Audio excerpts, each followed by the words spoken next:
It's GP. FanDuel is getting you ready for kickoff with an offer you don't want to miss. New customers can bet just $5 and they'll get $300 in bonus bets if they win. That's right. Pick a bet $5. If it hits, you unlock $300 in bonus bets to use all across the app. You can build parlays, bet player props, ride live lines, whatever your style, FanDuel has you covered. The NFL season is finally here. The only question, are you ready to play? Visit FanDuel.com/GP with my promo code GP. That's FanDuel.com/GP to download the FanDuel app today.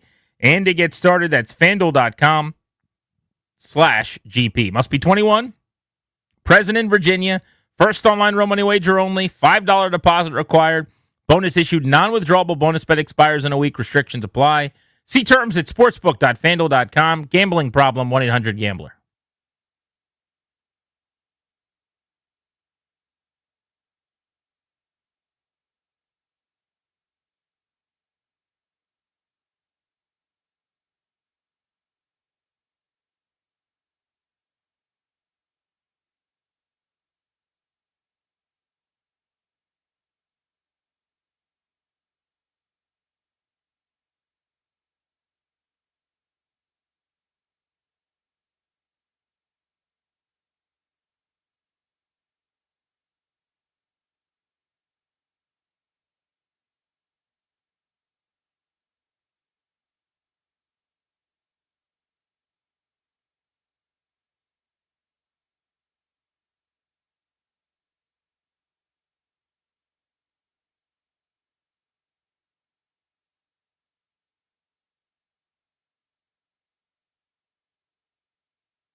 Good afternoon and welcome into Grant and Danny.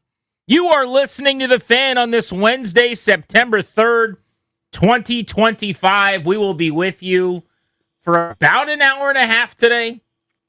It's short, but we'll pack a punch. Thank you for making the program part of your day. Daniel, a lot of Nats baseball to be consumed by you and I in studio today. That's right, buddy. We are on to the National Football League and the Commanders as tomorrow night we get this thing going for real. A little Thursday night pigskin in the division, the Cowboys and the Eagles. Yeah, I'm rooting for the weather. Yeah, by the way, you and I only work after Nationals wins. I just want to be very clear about that. Like, they win, then we come do stuff. Only when they win. But yeah, dude, the last night, really without some professional football results to talk about, because before now, it's just previews, right? All we're doing is thinking about the week ahead, thinking about the season ahead, thinking about the signing ahead, the draft pick ahead, the free agency period, the training camp ahead. We'll be talking about results pretty much from here on out for, through the end of January. We just got our first injury reports on a game week. So these drop for the first time Wednesday, and then they are due Thursday and Friday as well. Mandated by the league that teams disseminate who's getting treatment. For the Giants, they're the healthiest team that's ever lived. They've got a foot injury from Andrew Thomas that they're working through. He was limited in today's practice. Washington has actually emerged from camp in a really good place from a health standpoint as well. But notably on their injury report, we'll go through it here.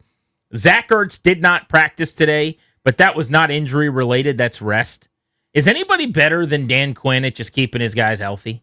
And seemingly with older guys not ever making them practice very often. Do you have a few years in the league? Oh, you want to play for DQ? I mean, Bobby Wagner, Zach Ertz, and this is not a shot. I mean, he did such a good job last year with those guys. They're the oldest team in the league. If you're going to play that game as an executive like Adam Peters did and has, then you need a head coach who is capable of keeping guys on the grass for you by maybe not stomping on the gas pedal on the practice field with them very often. So Ertz today already, haven't even played a game yet this season. Yep, we're already doing it. Wednesday of week 1, it's a rest day for him. As far as players that were limited in practice, there were 3. Dorrance Armstrong with a knee, Noah Brown with his knee limited, and Jonathan Jones with a hamstring limited. Now, we don't know yet what that means for their availability, but based on everything we've seen, there was no reason to believe, unless there was some kind of setback, that Noah Brown wasn't going to be ready because he was running around like it was midseason form ahead of their last preseason game when I watched him on the field at Northwest Stadium a weekend ago. Dorrance Armstrong, there's never really been much concern or issue there with that knee. And then the last one, Jonathan Jones, has actually dealt with some hamstring issues that kept him off the field during camp in the preseason. So I'm more curious about that. We'll have to monitor him into Thursday. Otherwise, full practice for kicker Matt Gay, who's dealing with an illness. And then quarterback Marcus Mariota with whatever that Achilles situation was. He was full practice as well. So that's it. It was a total of 6 players, only 3 that missed any real practice time today. Ertz, who was just held out on the account of we're keeping him fresh. And then Gay and Mariota are getting treatment, but both of them practice. Yeah, John Keim had that Noah Brown said, quote, "I feel great. I'm ready to go." So he's listed as limited, but you would think he's as healthy as he's going to be after all the extended time off and rehab and stuff. And I'm not trying to be flippant about it. Last year he had a really scary injury that was more than just a football thing. It was like, whoa, okay, let's make sure that gets taken care of. Hopefully back and better than ever. But he has not been a guy that's been able to stay terribly healthy over the years. So right now, it's probably as good as it's going to get. Yeah, I hope they can keep him on the field because with their lack of receiver depth right now, he becomes a really important player. In fact, Toby and I today drove down to Fredericksburg to watch the Fred Nats. And we watched Eli Willits, the new number 1 overall pick for the Nationals, who's 17 years old, who is a dynamite defender at shortstop and just looks like a big leaguer at 17 in some of his motions defensively. But on our way back, we were talking about the Commanders a little bit and the idea of if something happens to Noah Brown, who is their boundary receiver that replaces him? Because you don't want Debo to be that guy. He's going to line up outside a ton. He did in San Francisco. He will here. But you want Debo to be in the slot some. You want him to be in the backfield plenty. You want him to be in motion constantly. When you're in 11 personnel and he's out there as your third receiver, or one of the 3, I should say, and Terry's on one side, who is on the other side if it's not Noah Brown?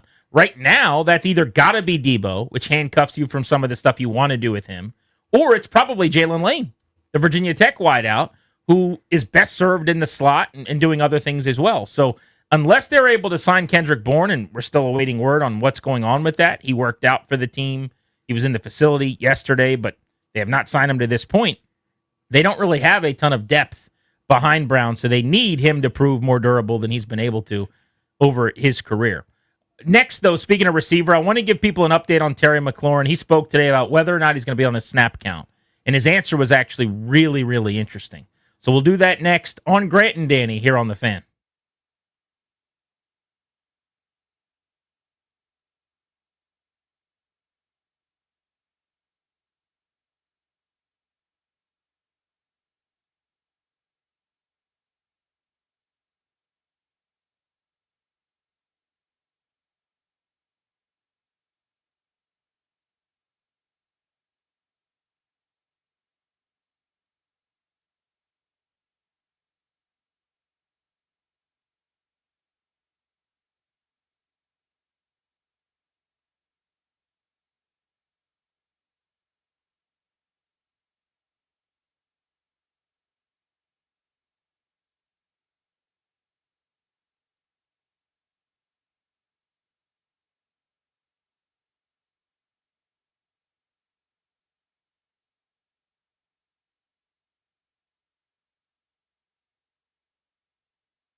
I'm Toby Altizer with your sports update on The Fan. This update is brought to you by Reynolds and Power Home Team, Keller Williams Realty. Commanders and Giants on Sunday. We have the first injury report of the year. Tight end Zach Ertz didn't practice today with a veteran rest day. Dorrance Armstrong and Noah Brown were both limited with knee injuries. Jonathan Jones was limited with a hamstring injury for the Giants. Their offensive tackle Andrew Thomas was limited with a foot injury. Tomorrow, the NFL season kicks off with Cowboys and Eagles. Cowboys cornerback Trayvon Diggs and left tackle Tyler Guyton had been on the injury report, but they're now off. Both were dealing with knee injuries. Chargers head coach Jim Harbaugh said that running back Najee Harris will play on Friday night against Kansas City. Free agent wide receiver Kendrick Bourne visited with the 49ers on Monday and the Commanders yesterday. He said he's going to sit out this week and weigh his options on which team is the best fit for him. Jets offensive guard Elijah Vera Tucker is feared to have a torn tricep. He could be done for the season. And the Ravens are signing safety J.T. Gray. The three-time All-Pro special teamer was released from the Saints earlier this week. In baseball, a sweep of the Marlins for the Nationals, concluding with a 10-5 win earlier today. 3 homers for the Nationals, the first 2 of Nasim Nunez's career, and the first Brady House homer at Nationals Park. Want to hear the fastest way to know what your home would sell for? Reach out to Empower Home Team. Simply text your address to 800-763-3000. No phone call, just text your address to 800-763-3000. That's 800-763-3000. From the Crop Metcalf 5-Star Sports Desk, I'm Toby Altizer on The Fan.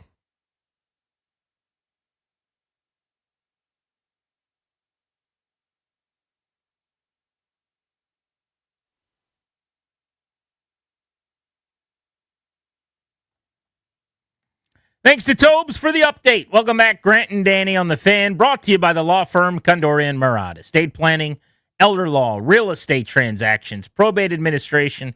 They do it all, and their attorneys are there to protect you and your family. Schedule a free consultation with their team today at kmlawyers.com.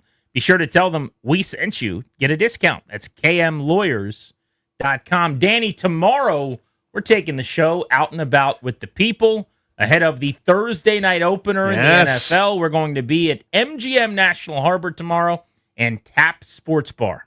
Always love heading over there. Those guys know how to treat folks first class. It's a great spot, great location, great place to go watch games. We've done NCAA tournament rounds there, open night of the NFL. We've done appearances there. We know our way around that spot. Always wonderful to be over. Yeah, I cannot wait for the season to start and just to be back out with people. We're going to be doing our field trips all season long. In fact, we've got announcements tomorrow on where our field trips will be. Although I think I can now tell people that we're kicking off week 1 in lieu of a Friday field trip. Right. Because we're going to be out on Thursday night. We are going to be at Pupatella Pizza in Leesburg this Monday. So Leesburg, we are coming your way. And in fact, we're going to double dip in Leesburg over a couple of straight Mondays. Because we've got Pupatella week 1 directly after the Commanders ideally beat the Giants this coming Sunday. That's coming up this Monday. And then on Friday, our series is going to continue with a Grant and Danny field trip back out to Leesburg. Details to follow. But just so you know, Virginia, you're on the clock first. Maryland's going to get their shot. D.C. is going to have opportunities. But let's have a little fun here. Let's see how Virginia shows out to get this thing going. We had so much fun doing those things last year that, it kind of became this no-brainer. We did some. Hey, let's fill them up. Let's see if we can do one each week. And then all of a sudden it became this thing, and now it's grown a little bit. So it's basically a traveling road show, a traveling party, pep rally, so to speak. This one will be different because it's after the game. Hopefully after, as you said, after a win, Monday morning quarterback style. But leading up to a fun weekend, because last year the team was fun, they were winning, and everyone was having such a great time coming to see us. And there was this sense of relief and community. Ended up being the coolest experience, man. I can't wait to do it again. You know what it's like, honestly, is a circus. If you took all of the circus acts out of the circus. Mm-hmm. So there are no people walking on tight ropes, right? There is nobody wrestling tigers. There are no animals. There's no cotton candy or lights or anything like that. We're not under a tent. But otherwise, it's a lot like a circus. I see what There's like no if the circus clowns or face painting or anybody who is like jumping on the ring of death or something. There's no tightrope. If the circus was 2 guys talking. Yes. You know what I mean? If the circus was a radio show. Yeah. where two guys talked about sports. And they would talk. And then they went to different cities on Fridays ahead of a football team playing a game to preview that matchup. That's what it would be like. It would be exactly like what we're doing. Mm-hmm. By the way, the Grant and Danny poll of the day right now is live, presented by Metropolitan Moving and Storage, local long-distance, residential, commercial, 3 decades of best-in-class service and experience. Pretty simple question for you. Do you think Terry McLaurin will be on any type of a pitch count in Week 1 against the Giants on Sunday? The reason for this question, and you can answer now, yes or no, our poll of the day presented by Metropolitan Moving and Storage, 1067 The Fan Twitter account, is based on comments that he made to reporters this afternoon. This was about 40 minutes ago. John Keim of ESPN tweeted, Terry McLaurin, when asked if he felt he'd have to be on a snap count Sunday. Now, what you will not hear in this answer is the word no, okay? He did not say, it'd be very, very easy to do that if he's not going to be on a snap count.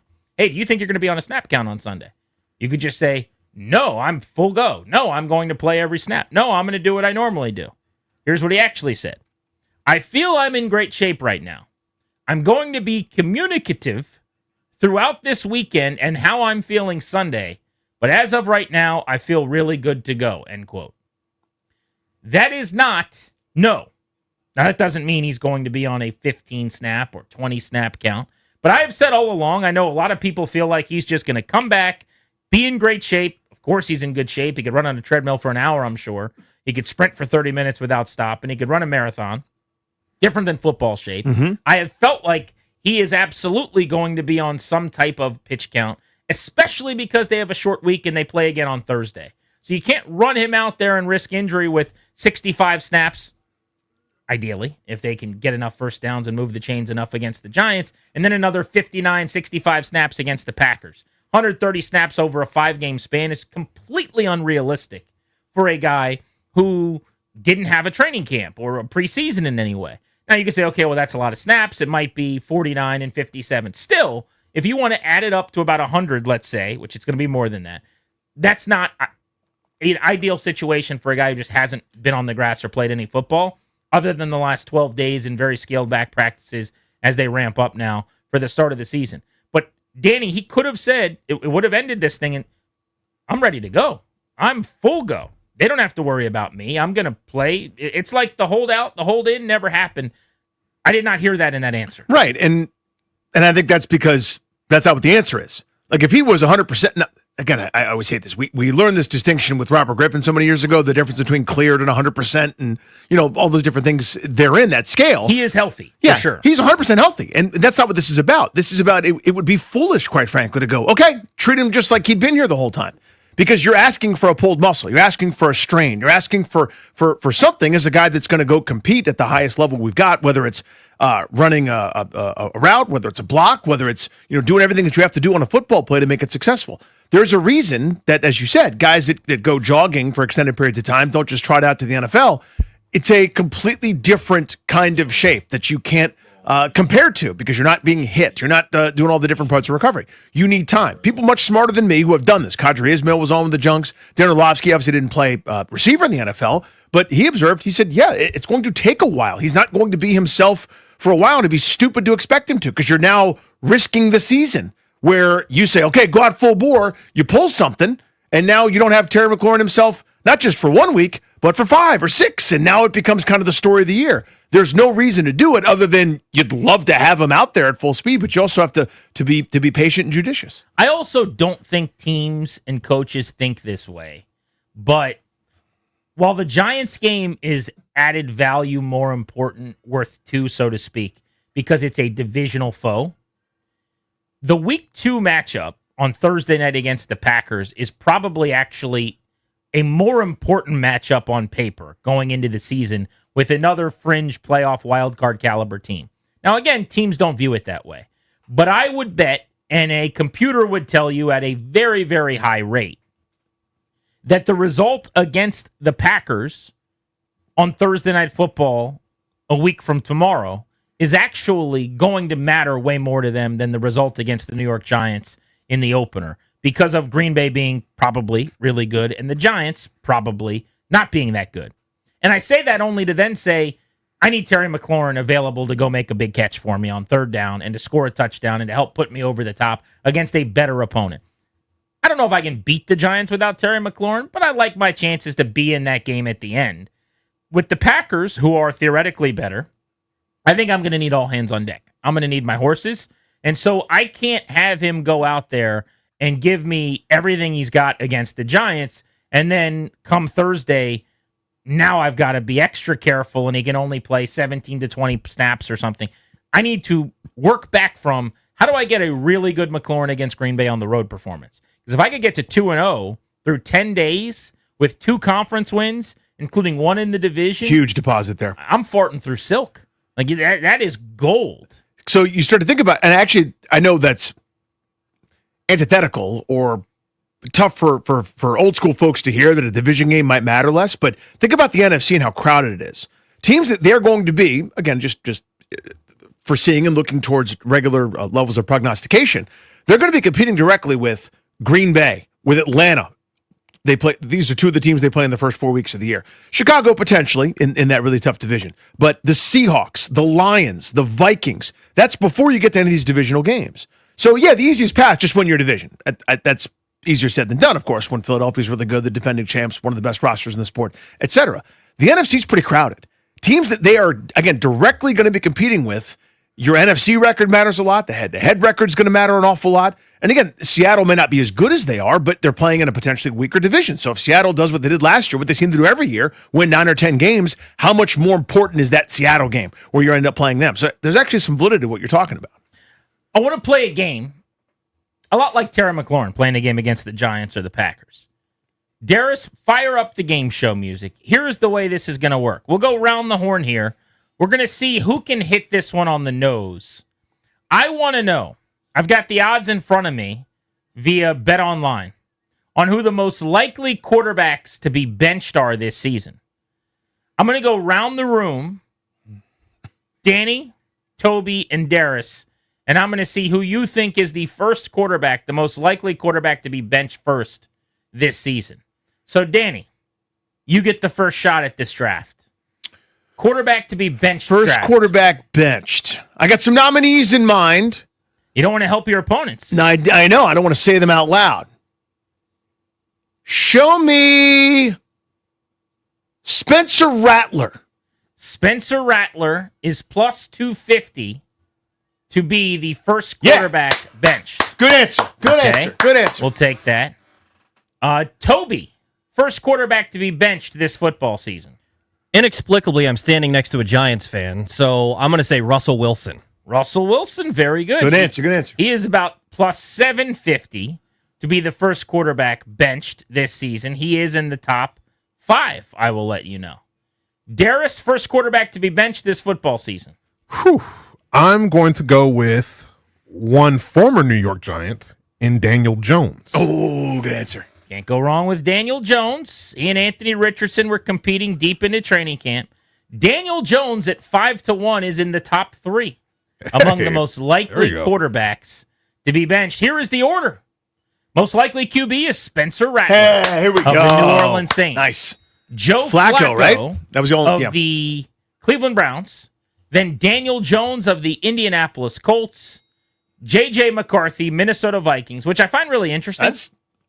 In fact, that makes no sense. I think that's kind of a throw a guy out there that's unproven because they brought in Carson Wentz. That's their backup, and I wouldn't think they're in any rush to do that. And then you've got Russell Wilson going to Jackson Dart, who is going to be QB2 on their depth chart. Next up, Justin Fields and then Michael Penix. Of those names, what's interesting to you? I mean, the Saints won because Tyler Shuck my reason, had a good preseason, and because Rattler just hasn't played very well when he's gotten an opportunity. Makes great sense. You know, Cleveland at least has guys that they're invested in from a youth standpoint, but I would think that would be later in the year. Jones, benching him, going to Richardson, I think you start the clock on being fired if you're Shane Steichen as soon as you do that. So I could see hesitation. And then, you know, the Giants, Wilson inevitably gets benched for Dart, but I don't think that happens in the first several games of the year. So it would be very, very surprising to me if that's the first one to happen. The McCarthy one is the most interesting there because that's the one I don't see or understand. Yeah. Right? I mean, the whole point is you're turning it over to this guy. So are you gonna bail on that? if he doesn't play well for a couple of games, is that I, it? I think the logic is, let's say he has back-to-back awful games in a row. Sure. All right. I don't think this is going to happen for the record. I think he's going to play very solid because I think Kevin O'Connell is a great coach. They've got a great supporting cast. They got an awesome defense and running game. There's a lot that will help him out. But in the case of Minnesota, they start with the Bears on Monday Night Football, playing in Chicago, under the lights. That's not an easy environment. Then they've got the Falcons coming to town, and then the Bengals. Let's say through 3 games, he's got 3 touchdowns and 4 picks, and they're 0-3. That is a team that is built with playoff talent everywhere and probably outside of quarterback. It's like a 13-win supporting cast on offense. It's a 12-win defense. It's a 14-win offensive coordinator and Kevin O'Connell. It's a 12-win defensive coordinator and Brian Flores. You're 0-3 with losses to Chicago, Atlanta, Cincinnati, and he's struggling. Do you kick the tires on a veteran? I would say no, because the veteran's Carson Wentz. I mean, do they get on the phone with the Falcons and trade for Kirk Cousins and bring him back in that offense? I don't know, but I don't think you can allow J.J. McCarthy to flush your season down the drain. Because it's they're going to come to that, but you can't allow that. They're too good everywhere else. Yeah, that's why if that's the plan, then I go, respectfully, you can't have Carson Wentz be waiting on deck. I need someone a bit more stable. I can't believe that's what they have right now. Me neither. They tried to bring in a guy they liked on paper in Sam Howell. He had a bad camp and a worse preseason, and they've moved on from him. They traded him. They've got this third-string quarterback who was one of the talks of their training camp. Max Brosmer is his name. He's a college free agent. And I think, didn't he was the 007 actor before Daniel Craig, wasn't he? So a couple before. There were some medium reviews. I mean, GoldenEye was great, obviously, spawned the video game and the whole series and the idea of concurrent, first person. He was also in Mrs. Doubtfire. He was? He was in Mrs. Doubtfire? Oh, yeah. He was the the boyfriend interest of Sally Field. Right. Who Mrs. Doubtfire hits in the back of the head with an orange. Mm-hmm. Wasn't that Max Brosmer? It could have been. Yeah. It could have been. Would you sleep on is how good he was in the Thomas Crown Affair. That's where you slumber. What you're right about is that I sleep on that. You sleep on that. But this Brosmer guy they really like. Would they go to him? I don't know. But yeah, McCarthy there, it just seems way, way, way too bullish on a benching. I could see the rest of them, though. Yeah, the other ones make sense. Before we get to October, Rattlers benched because the Saints look terrible. I get it. Flacco's going to get benched. I just don't think it'll be the first one. I mean, he is a seat warmer at this point because they've got multiple young passers. But if you're willing to go to Dylan Gabriel or Shedeur Sanders early in the season, why wouldn't you just start the year with them? This is my lever pull theory for a Kevin Stefanski, where you're trying to dress up the turd. That's what you're doing. It's like you're trying to polish it and go, look, it's art. No, it's not. But it's a lever of excitement that you can pull. If you start off with the kid and then you got to go to Sam the Eagle, that's not going to look good. Here's a pretty good one. The Jets, Justin Fields, 6th on this list. You know who the Jets' backup is? No. Tyrod Taylor. Is it really? Good for Tyrod Taylor. Oh, I know.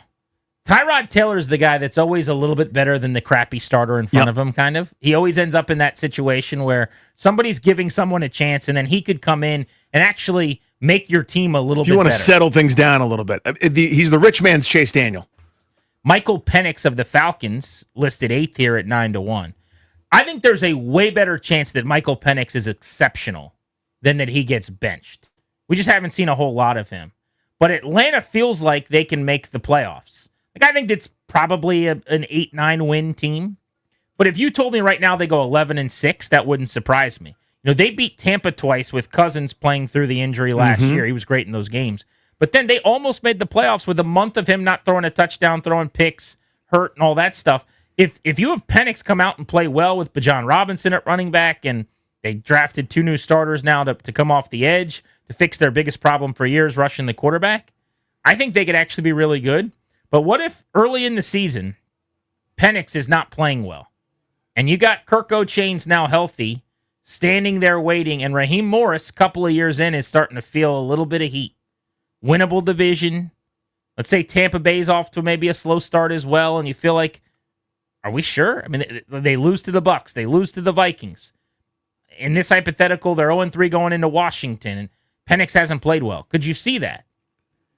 I suppose. I mean, just what's in my mind is how Cousins just didn't look like himself at Right. pretty much the entirety of last Coming year. off the Achilles coming and off had the a hurt injury. shoulder. Yeah. So you're going, is that who he is at this point? Or does he get better? Does he recover from that and kind of physically get back to it? Or is this just Michael Penix's time now? And that kind of contract, all it is an albatross that they can't trade. So to me, because I'm a Penix fan, so I feel like he's going to play well. And you mentioned it. It's a pretty good situation there with London and Bijan Robinson and a pretty decent offense with a good cast of characters. And they, in theory, upgraded that pass rush, which was their Achilles heel. I like them, but I still think Tampa Bay's the class of that division. Just in terms of personnel matching up, although they beat Tampa twice last year. Going back to the question is, if he starts slow, both of us don't think he'll be bad. Right. But if he's bad and they lose 3 or 4 games, do you think there's any kind of a groundswell? There clearly was the other way as soon as Cousins started to struggle. Because you had a first-round pick in the top 10. I don't think it'll be the other way because this is the first-round pick everybody So wanted you're right. to see. I meandered around. I didn't answer the question. To me, I don't think there's going to be a groundswell for Cousins given what we saw last year. I agree locally, with that. You know what I mean? I think they'll be extremely patient. And in fairness, I think Raheem was really, really patient with Cousins while he was struggling. They didn't go to Penix until basically there was 2 or 3 games left in the season last year. Grant and Danny with you on the Fan. Who's going to be the best team in the NFL? We'll look at the highest projected win totals, see what makes sense and what doesn't. Also, aside from Jaden Daniels being exceptional, what do the Commanders have to do to reach their ceiling? It's coming up this hour on the Fan.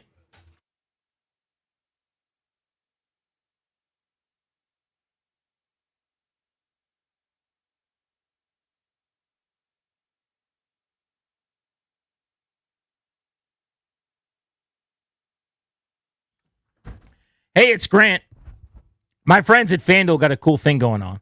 FanDuel's getting you ready for kickoff with an offer that you do not want to miss. God, I love FanDuel. New customers can bet $5 and get $300 in bonus bets if you win. That's right. Pick a bet, then bet $5, and if it wins, you're going to unlock $300 in bonus bets to use all across the app. You can build parlays. You can bet player props. You can ride live lines, do all of those things. Whatever your style, FanDuel has you covered. The NFL season is finally here, starts tomorrow. The only question is, are you ready to play? Visit FanDuel.com/GP, promo code GP. FanDuel.com/GP to download the FanDuel app and get started today. Got to be 21 in Virginia. First online real money wager only. $5 deposit required. Bonus issued. Non-withdrawable bonus bet expires 7 days after receipt. Restrictions apply. See terms at sportsbook.fanduel.com. Gambling problem? 1-800-GAMBLER.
I'm Toby Altizer with your sports update on the Fan. This update is brought to you by Main Street Bank. Cheer local bank, local Main Street Bank. Commanders Giants injury report is out, getting set for week 1. For Washington, tight end Zach Ertz didn't practice today with a veteran rest day. Dorrance Armstrong and Noah Brown were limited with knee injuries. Jonathan Jones was limited with a hamstring injury. For the Giants, Andrew Thomas was limited with a foot injury. Also around the NFL for the Cowboys and the Eagles, which will kick off tomorrow, Cowboys corner Trayvon Diggs and also left tackle Tyler Guyton had been on the injury report with knee injuries. They're now off the injury report. In baseball earlier today, the Nationals beat the Marlins 10-5 to sweep the Marlins in the series. Nats had 3 homers, the first 2 of Nasim Nunez's career and the first Brady House homer at Nationals Park. The Nats have the day off tomorrow before they take on the Cubs at Wrigley Field starting on Friday. Main Street Bank is a business-focused community bank proudly serving the DMV since 2004. Visit mstreetbank.com to learn how to put our team in your office. Main Street Bank, member FDIC, equal housing opportunity lender. From the Crop Medcalf 5-Star Sports Desk, I'm Toby Altizer on the Fan.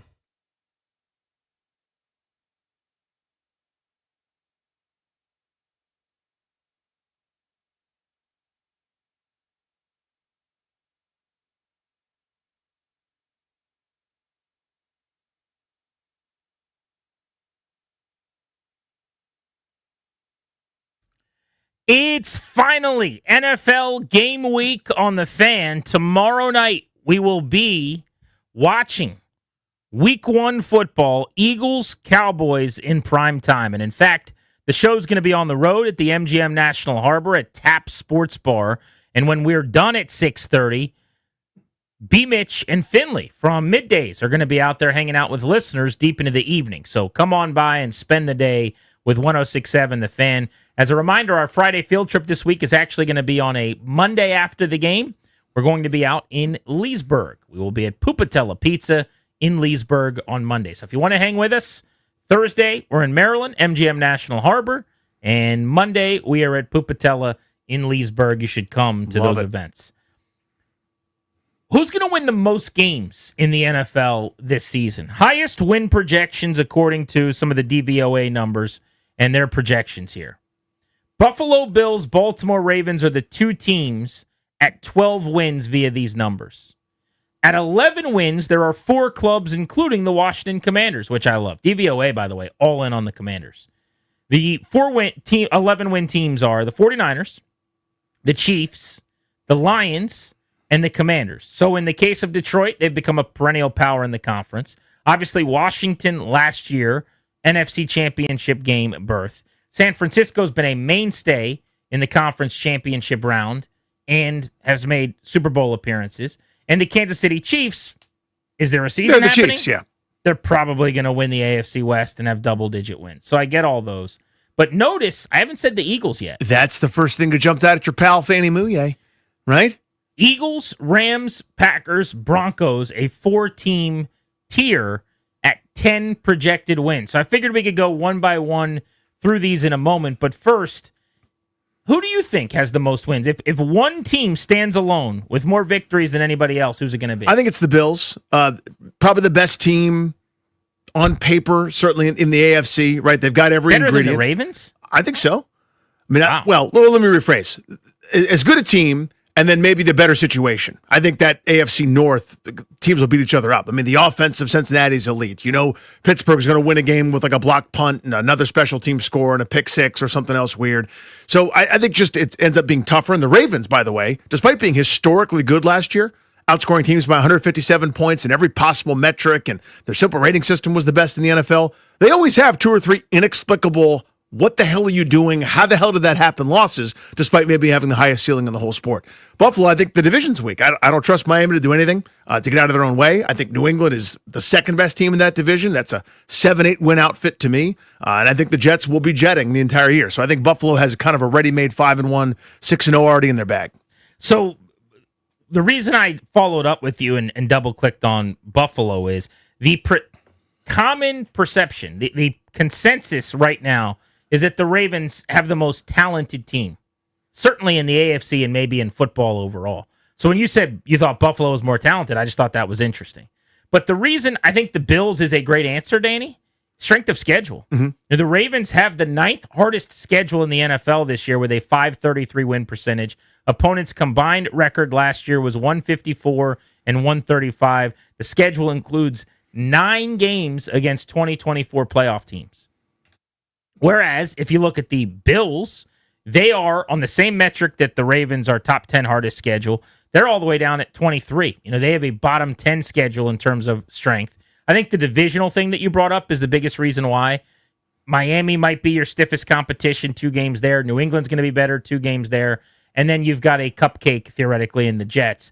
Now, sure, on the flip side, the Ravens have their own cupcake in the Browns, but we both think Cincinnati and Pittsburgh might be better than either other team in Buffalo's division. But if you look at the numbers, their schedule includes just 6 2024 playoff team games, and 135 and 154, that's a 467 win percentage, well below 500. So I think the Bills is a great answer. I'm going to go off the board just a little bit here, and I'm going to say, why not the Green Bay Packers, who are projected to have 10 wins? A little bit of recency effect with Micah Parsons, but I think that the toughest projection to make is the NFC North is so good. It's really, really hard to go win 14, 15 games, you would think, when Detroit and Minnesota and Green Bay and Chicago are all going to be over 500. But then we saw it last year. Yeah. Detroit and Minnesota both were right there knocking on the door at the end of the year, 14 wins. A combined 40 wins between 3 teams in one division. I can't remember that. Basically, they beat everybody else but themselves. Yeah, I can't remember anything like that. So that's my reason against Green Bay. I like them. I'm bullish on them. I think they're really, really good. I think the addition of Parsons is, kind of that once in a generation move that they make when they went and got Reggie White, when they went and got Charles Woodson. Now they did it again with Micah Parsons. Kind of completes it. They never do that sort of stuff until they do. That's a really good team. That all hinges to me on Jordan Love doing what he did the second half of 2023, which he kind of didn't do last year. If he starts fast and sort of is able to finally put it all together and sustain it, that's as dangerous a team as there is in the NFL. They're really, really good. Jordan Love might be the biggest X factor player in the league this year. Not to say he hasn't been really good, but if he makes the leap that he's presumably capable of making into clear top 10, fringe top 7 or so quarterback, plays at an MVP level for stretches this season, Green Bay could get to the Super Bowl. But they need him to do that. Yep. If not, you just kind of keep spinning your tires as a 10, 11 win type team and maybe a wild card team that doesn't win the North. But yeah, on paper, I would say that a team like the Bills, because of their strength of schedule, 13 wins, the Ravens right around there, makes some sense. What do you make of the 49ers as one of the 4 teams at 11? I just don't buy it. I just don't.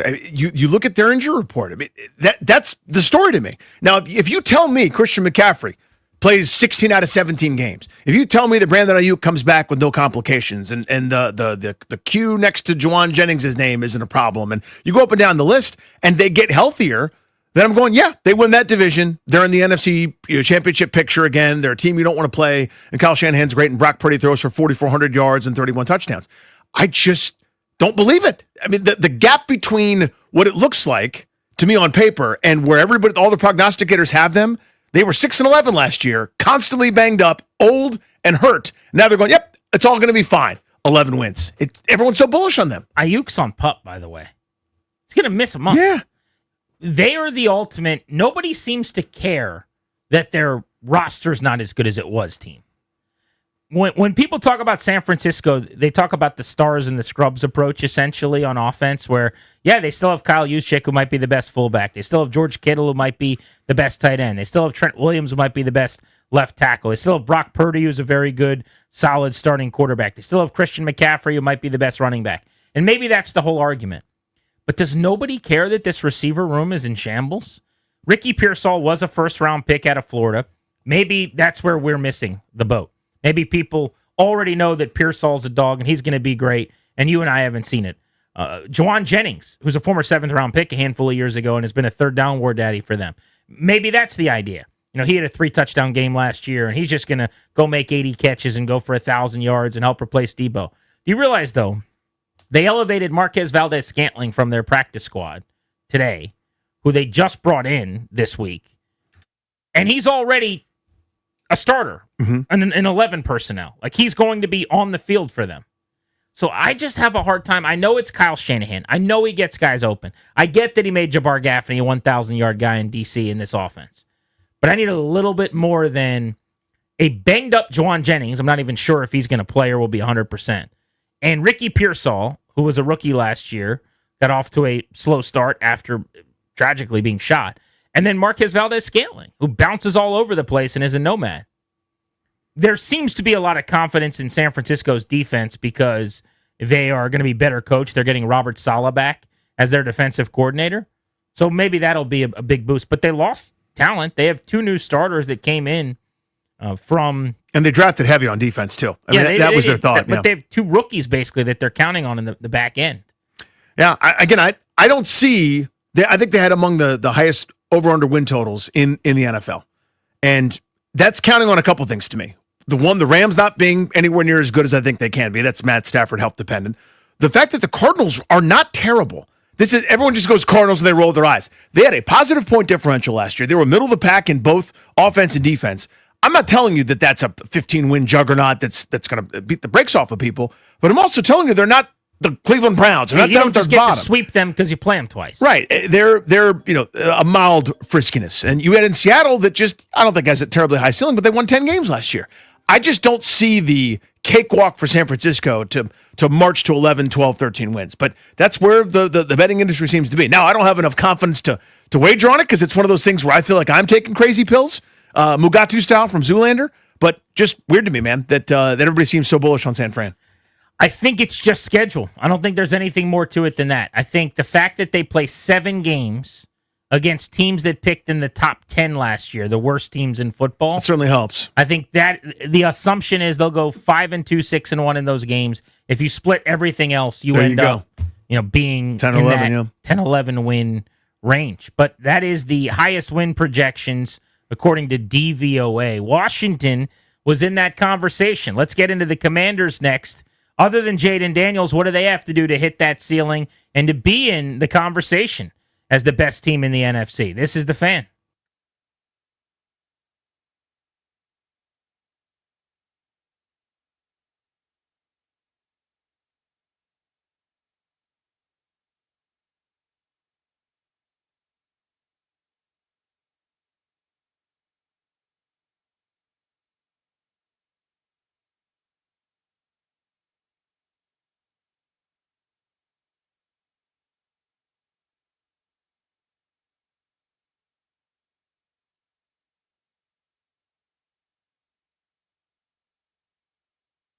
What's up, guys? Grant and Danny here for our pals at Window Nation. You know it. We're talking about football, which means the end of summer is here in our area, and the AC is probably working overtime just to try to keep your house comfortable. So what can you do to make a difference? Replace those old or builder-grade windows with brand spanking new ones from our friends at Window Nation. This month only, schedule a consult and get 50% off all window styles. Plus, you could even get them with 0 down, 0 payments, and 0 interest for 2 full years. Yeah, the bottom line, Danny, is that your home stays comfortable year-round. They are available, these windows, in 1,500 styles and colors. You're going to get the windows you want to protect and beautify your home like I did twice in 2 different homes, and Danny's done twice in 2 different homes. Window Nation's the best. They've got an A+ rating in the Better Business Bureau. Over 3 million windows have been installed. You can trust Window Nation for quality and service. We ask you to hurry because this 50% off all windows sale is going to end soon, so do not miss out. Schedule your estimate right now at 866-90-NATION. That's 866-90-NATION or windownation.com.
Grant and Danny on the Fan. We were just going through some of the highest win projections via DVOA in the NFL.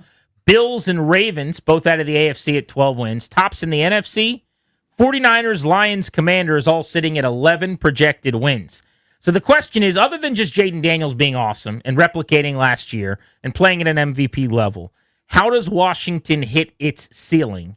And what separates a likely season, 9, 10 wins, whatever that is, from the ceiling, the best case scenario, this 11, 12 win hypothetical where they're actually competing for the 1 seed and, God willing, a bye. Can you believe that? And a number 1 NFC slate in the postseason on their way to the Super Bowl. Boring, annoying answer, health. So get that one out of the way. That's obvious. Yeah, right? I'll put that in the Jaden Daniels category of not controllable and obvious. Sure. Okay. So from there, to me, the biggest thing is the plan works. And here's what I mean. They focused on 2 things this offseason. One, a reshuffling and addition to the offensive line.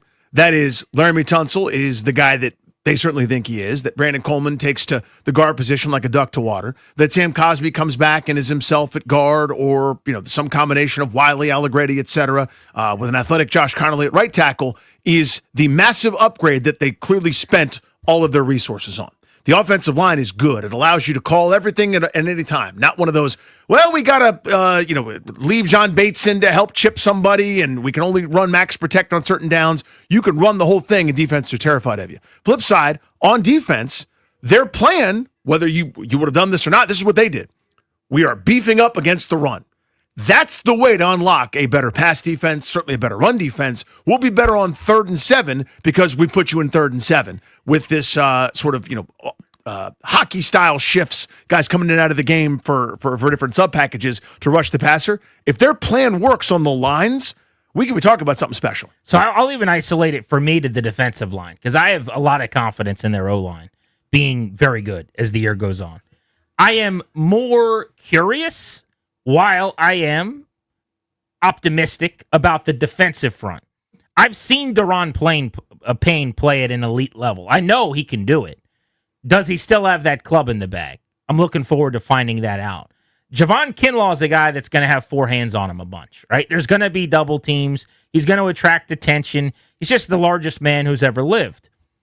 What does that do for Payne getting up the field and possibly pushing the pocket and collapsing the interior? What does that do for Johnny Newton, the 2nd-round pick last year?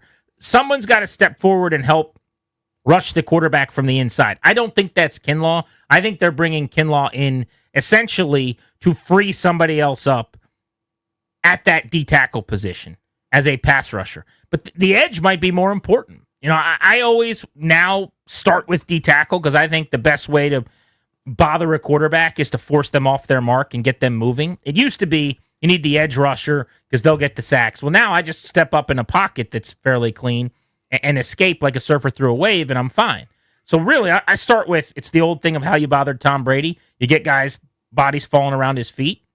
I start at D-tackle, but is Dorrance Armstrong, Von Miller as a closer, Jacob Martin, who intrigues me, the former Bear, Dietrich Wise was more of a run stuffer. That edge position, if you end up using Javonte Jean-Baptiste, can you get enough from those guys as pass rushers so that you don't ultimately need to make Frankie Louvu basically an edge defender a ton?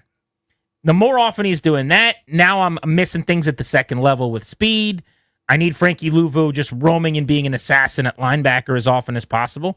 We all know Louvu's their best pass rusher from a skill standpoint. You want to mix and match that, but you want him coming downhill. You want basically him as a blitzer. I think he's incredible at it. So can they get enough from what is their base edge rush group that Louvu doesn't have to become a de facto pass rusher for them? If they can do that and they've got enough pass rush with an improved secondary with better corner play, playing man coverage, I kind of think this defense is actually going to be significantly better. And if that's the case and you're still really good on offense, I just found you 11 wins and a ticket to the postseason looking pretty. But you got to be able to get to the quarterback. It's the most important thing. The back end's going to help, Danny, because they're going to cover better. That's the idea. But if you can't win one-on-one up front in this league, it just makes it really hard. Yeah, I mean, you can get so creative, and we saw it with Greg Williams when they didn't have much of the pass rush, that Sean Springs was their leading sacker, blitzing off the corner spot a couple times. He got 6.5 sacks and led the team at one point. On a pretty good defense. So, yeah, you can get creative, but we've seen the modern paradigm with how good these quarterbacks are with the rules to protect them. The way to knock Pat Mahomes out is not to blitz, is not to bring extra pressure. It is to cover with as many people as possible for as long as possible so he gets impatient. Good luck with that, right? So, yeah, I mean, the teams that have kind of gone from not that much to Super Bowl contender, think of those dumb Giants teams with goofy Eli Manning getting hot in the second half of seasons, or the Carolina Panthers team with Cam Newton as an MVP candidate. It was the front four just beating the hell out of people, just causing havoc on every play, getting you into second and long, third and long every time so they could go eat in terms of a pass rush. If you can do that, again, I don't think they've got your Trey Hendricksons or your Micah Parsons is there. What I do think they're going to do is shuffle guys in and out and say, you give me a max effort, 5, 6, 7 plays, and then the next guy will come in to try to do some of the same thing. I think you're going to see a little bit more of that for them, and maybe that's the idea. That's why they kept de facto 11 guys when you consider Von Miller a defensive lineman, which I do. We got an update on what's going on with Kendrick Bourne, the wide receiver who worked out for the Commanders on Tuesday. We're going to pass that along next. Plus, got an audio vault for you as well. It's a short Grant and Danny, but we are with you until 6:30. Means we get a juicy, long final segment. No Nats baseball to get to because they've already beat up on and swept the Marlins in Game 3 of a series today right here on The Fan. G&D coming back next.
I'm Toby Altizer with your sports update on The Fan. This update is brought to you by Paul Henry's Window Installation, your clear home improvement choice. In baseball earlier today, the Nationals beat the Marlins 10-5 to sweep the series. The Nationals hit 3 homers today, the first 2 of Nasim Nunez's career, 1 into each bullpen, and Brady House hit his first home run at Nationals Park. Tomorrow, the Nats have the day off before they begin a 3-game set in Chicago against the Cubs.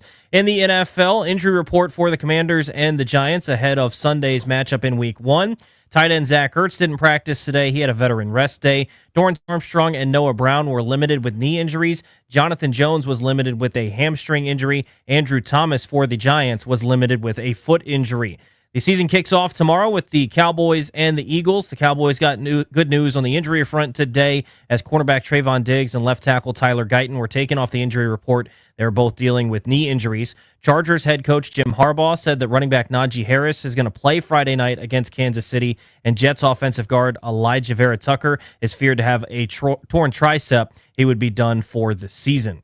This September only, score 10% off each window with a 5-window minimum and 10% off each door at Paul Henry's Window Installation. Schedule your no-pressure free estimate today at paulhenryswindows.com, your clear home improvement choice. From the Crop Metcalf 5-Star Sports Desk, I'm Toby Altizer on The Fan.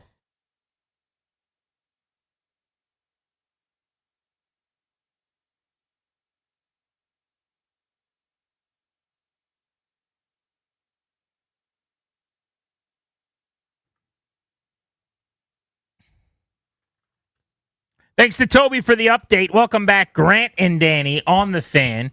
Show's brought to you exclusively by our friends, the law firm Kondorian Murad. Estate planning, elder law, real estate transactions, probate administration. Their attorneys are always there to protect you and your family's assets. Scheduled a consultation with their team today at kmlawyers.com, and be sure to tell them we sent you.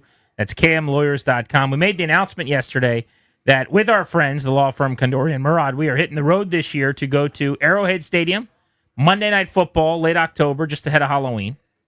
They will be sending us out there. We're going to be kicking it with them in Kansas City ahead of Monday Night Football. We'll be at the game at Arrowhead. Maybe Taylor Swift will be there. I'm quite sure she will be for a primetime game. Honestly, I mean, that's pretty reasonable, right? Normally, we sit in pretty decent seats, too. I wonder, is there any chance we'll be right underneath of Taylor Swift's suite so we can keep turning around and looking at her? Like, we won't be in the suite with her. Like, I know that much. How do you know that? I mean, well, I don't know. Are you doubting Wasim? No, I'm not specifically doing that. I'm just thinking he does the move where he like keeps it a secret and we like follow him around the stadium and then we get like the best seats ever. Yeah, and he's like, okay, we'll watch this. And then what if we're doing that move where we're walking through the stadium, we don't know where our seats are, he's like in front of us, and then we keep going through these doors, and then we walk into a suite, and Taylor Swift is just standing there. Boy, will I not have that much to say to her. I don't really know what to talk about. You'd get a selfie. I'd probably have to, right? Like, for all the people. You can do whatever you want. Yeah. I would just talk. I would get my daughter on the phone so fast for a FaceTime. My daughter is obsessed with Taylor Swift. She wants to be a concert girl. Mm-hmm. That's all she cares about is Taylor Swift songs. That would be Dad of the Year stuff. No pressure, Wasim. But yeah, seriously, could you? I mean, it's easy, right? I know them but boys, and they don't care. You just get into the Kelsey. Just get Grant up there. Yeah, I mean, no pressure. I'm not no request being made. I'm just saying. Sounded requesting. If we could watch the game from the Kelsey Swift suite, that would be nice. That's all I'm saying. Yeah. But seriously, I bet that night she's there, and we probably can see her from wherever we're sitting. She'll be there. I mean, I'll be watching the game mostly, but like people will keep turning their heads. Oh, you're doing that bit. I'm doing the bit. You're doing that guy. Like as if you can't watch the game and also notice her during the 8 million TV timeouts. Pretty much. I'll be thinking about the game and barbecue and stuff like that. You could probably just turn around and look, and there she is, and then go right back to what you were doing. Yeah, I'll be able to do that one time. It's going to be okay. I'll be fine. Promise you won't miss anything. There's lots of downtime at games. Huge show shaping up for tomorrow. Commanders general manager Adam Peters will be with us on Grant and Danny at 5 p.m. tomorrow, which we are excited about. Also, Nats ace lefty Mackenzie Gore will be on the show tomorrow, presented by Main Street Bank for our weekly appointment with him. And a couple of our favorite play-by-play broadcasters getting us ready for the NFL season. The legendary Kevin Harlan. The best. The exceptional Ian Eagle, both on the show tomorrow, previewing the games they'll be calling coming up this weekend. And in the case of Kevin Harlan, he's got 3 in 5 days. Thursday night football tomorrow night, Cowboys-Eagles. Then he's got Sunday on CBS televised. He'll have Texans-Rams in California. And then on Monday night, he's got the Monday Night Football call of the Bears and the Vikings in the NFC North. Then he gets 2 days off, and then he's on the call Thursday night, a week from tomorrow, of the Packers and the Commanders from Lambeau Field. 4 games in 7 days, 3-5. Insane. Can you imagine that, by the way? Like, just think, and it's not like they're next door to each other. It's not like you went from Philadelphia to Pittsburgh, like across the state. What makes you wonder... He's rip-roaring across the country. A guy like John Madden could not exist doing the job anymore. Mm-hmm. It's like Kirk Herbstreit does this bit where he'll be on College Game Day, first thing on Saturday morning, and then Saturday Night Football, sometimes at a different stadium. He jumps on a PJ, he watches the games on a plane, ESPN furbishes everything for him, and he flies with his dogs. I don't know if you heard this, but he has a dog, yeah. It's going to be there. Just look for it. It'll be there. But he gets to the stadium, and then he's on Thursday Night Football, and he's doing stuff all the time now. John Madden used to ride a bus everywhere. Think about the amount of jobs he'd have to turn down now, with all these networks basically having one person do 3 or 4 jobs and all working together in some way to put on these broadcasts. I don't think it would work anymore. No, it certainly would not. I mean, he's doing Monday Night Football, and that was it. The Madden Cruisers rolling in. Now, you as you said, you couldn't do it. But 3 games in 5 days. It's not like Kevin Harlan's doing quiet broadcasts either. He's bringing the A game. That is your preview of tomorrow's Grant and Danny, brought to you by Paramount Plus. You can't count on much these days, but you can always count on Sundays with the NFL on CBS and Paramount Plus. Watch your local NFL game live every Sunday on CBS and Paramount Plus all season long. Visit ParamountPlus.com/NFL to get started today. All right, before we hit one final NFL story in this, our final segment today, I want to give you a little audio vault here. So hopefully everyone can deal with the scariness that is walking a little Tales from the Crypty to the audio vault.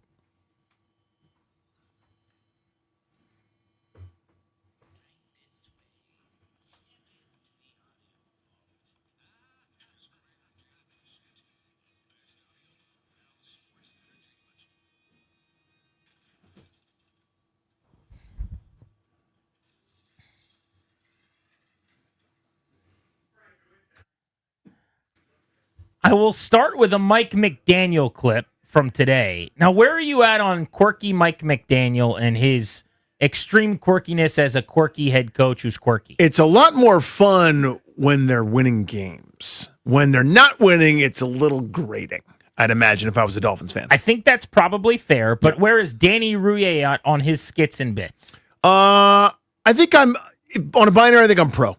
I think in general, I'm pro. Good. So Toby and I in the car today were talking about this clip. We were belly laughing, driving down 95 to Fredericksburg. And I was like, I think Danny's probably out on him because my perception of you is you're in on something like this until you feel like it jumps the shark or like the guy starts to read his own press clippings a little bit and now he knows what the people want. So he plays it up a little bit. Yeah. And I feel like that's happened with Mike McDaniel. Now I'm a little bit of a sucker and a simpleton, so I'm all for it all the time. I think he's ultra entertaining. But my guess was that you were coming around on like being out on this. I'm closer to out than I was 2 years ago. So I'm kind of right. Yeah. That You've got the pathology to do a T, if you were like an 85% McDaniel guy when it started, right now you are a 57, 58. Okay, so it is. Yeah. I mean, when they're 0-4 to start the season, you're out. And he's still like running away from the press conference in his weird sweatpants or something, or not. The sideline report when he jogs away. It's not as much fun anymore. I thought this was a good time, though. Mike McDaniel today being asked about Ollie Gordon, his rookie running back. This smells like a fantasy football question. Yeah. I may or may not have drafted Ollie. Yeah, dude, I appreciate your creative nature, and I think as I'm employed by the National Football League, so I'm not against fantasy football, and I don't mean to, I apologize to anybody out there who I'm not helping their team, but yeah, Ollie Gordon's a rookie who's doing a great job, and who knows how much he'll get used. It probably won't be an intentional, and I know he'll have 0 plays or all the plays, 0 yards or all the yards, or somewhere in between. I just find him eminently likable. Like, that's an extremely long-winded way of him saying, yeah, I'm not really going to tell you I'm that. not going to spill that But to you. the original guess of, this sounds like you play fantasy football. And then the guy's like, well, yeah, I actually did draft him. And then he's like, good creative question. And then he like thinks about it for a second. I work for the NFL, so fantasy football is a good thing for us. So I'm not going to be mean to fantasy football. But also, I'm not telling you anything. I just find him eminently likable. So for me, just again, if I had my druthers, now we're really nitpicking this clip here. The first exchange is gold. That's awesome. Like, this smells like a fantasy football question. Shows you're a human being. You're not just up there Belichicking it just as a robot, etc. Then even the little follow-up exchange is good. I could do away with some of the fact we're like 2 minutes in and he's like, I'm not saying that there's if he was in a field alone, he might have a ball or maybe he wouldn't. Like, enough. Or you could just say, he's doing a great job for us. We can't really divulge the plan. See what I'm saying? Like, the fun part was fun. And now we're doing a little bit extra. That's kind of where I am on McDaniel. I just don't think he's a great speaker. I'm sure of that. He is not comfortable in front of a room. And I certainly don't think outside of the team environment, we saw him on Hard Knocks, he actually gave a better speech in front of the guys than I thought. But it was mostly exactly what you just saw there. There was a lot of whatever that was in front of his entire team. And because he's authentic and people know this is the real deal, this is who he is, it works. But he's brilliant. Mm-hmm. He's just not a great orator. I don't know how many public speaking classes he took. No crime in that. So it takes him a long time to say not a lot. But I just thought that was a great clip. Here's a guy. What is the opposite of eminently likable? Loathable, irritating, annoying. Yeah, vexing and loathable. Oh, vexing. Oh, yeah. Nick Sirianni of the Philadelphia Eagles didn't realize that in the first home game on Thursday Night Football, after winning the Super Bowl, the entire reason you get that Thursday night opener the following season is because of your Super Bowl and the fact that they're unfurling a banner. He pretends like he doesn't know that, and then he just brushes past it saying his team won't be taking part in it. Yeah, I didn't know it was banner night.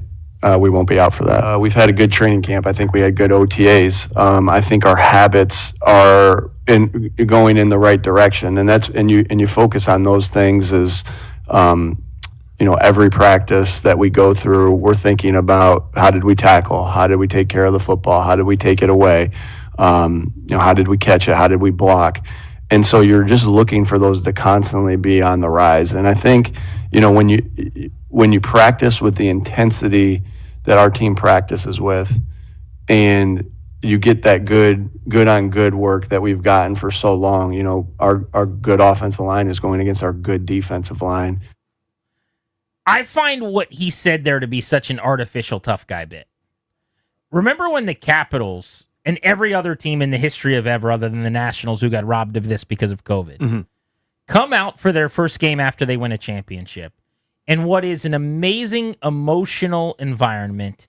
The crowd is electrified. It kicks off your season. The players that were there, mostly your roster still, get to one final time kind of soak up in that greatness, right? He's going, didn't know about it. We won't be taking part in it. We're on to the business of this year. Yeah, we'll be in the locker room because we're worried about 2025. It's such a straw man thing where it's so easy for someone to go, oh, come on, of course they should be worried about 2025. Of course that's all that matters. Yeah, you can do both, by the way. You can prepare all offseason, have a great camp, have a preseason, get your stuff in pregame over a few hours, then walk out there and do the banner raising thing. How many times did the Capitals down the stretch this season have a ceremony right before the game? Ovi scored this goal and then that goal, and then Ted Leonsis is going to give him a golden stick, but now they're giving him a mural. Every game they sat around for 20 minutes and watched, and then they played hockey. It's okay. It's going to be fine. I thought it was such an artificial tough guy bit. We don't celebrate last year. This is about this year. He's perfect for them. Seriously. He is. That's who should be their head coach. Like, whatever that is, that fake toughness is the essence of Philadelphia sport to me, right? Is like those guys are probably eating it up like catnip up there. The dudes are like, oh, dude, they're going to be so nasty this year. The way they're going to come out so strong and not even worry about last year. Ew. It's so irritating. But again, he's there irritating. You know what I mean? Like that is the like he wouldn't work in LA. You know, like he couldn't coach the Chargers or the Dam. They'd run his butt out of town. But that's him.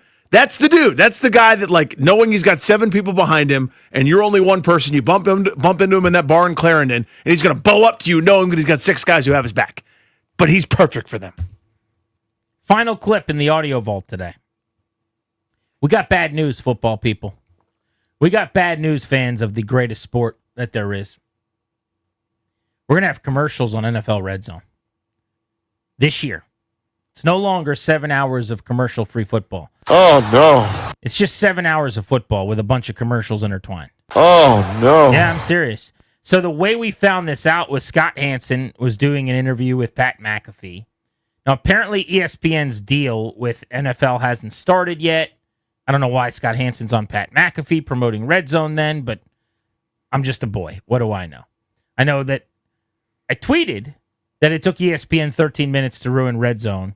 And I heard from a few different people that this is not ESPN ruining Red Zone. It has nothing to do with ESPN, that the NFL sees a chance to make money, and they want to add a lot of commercials in Red Zone.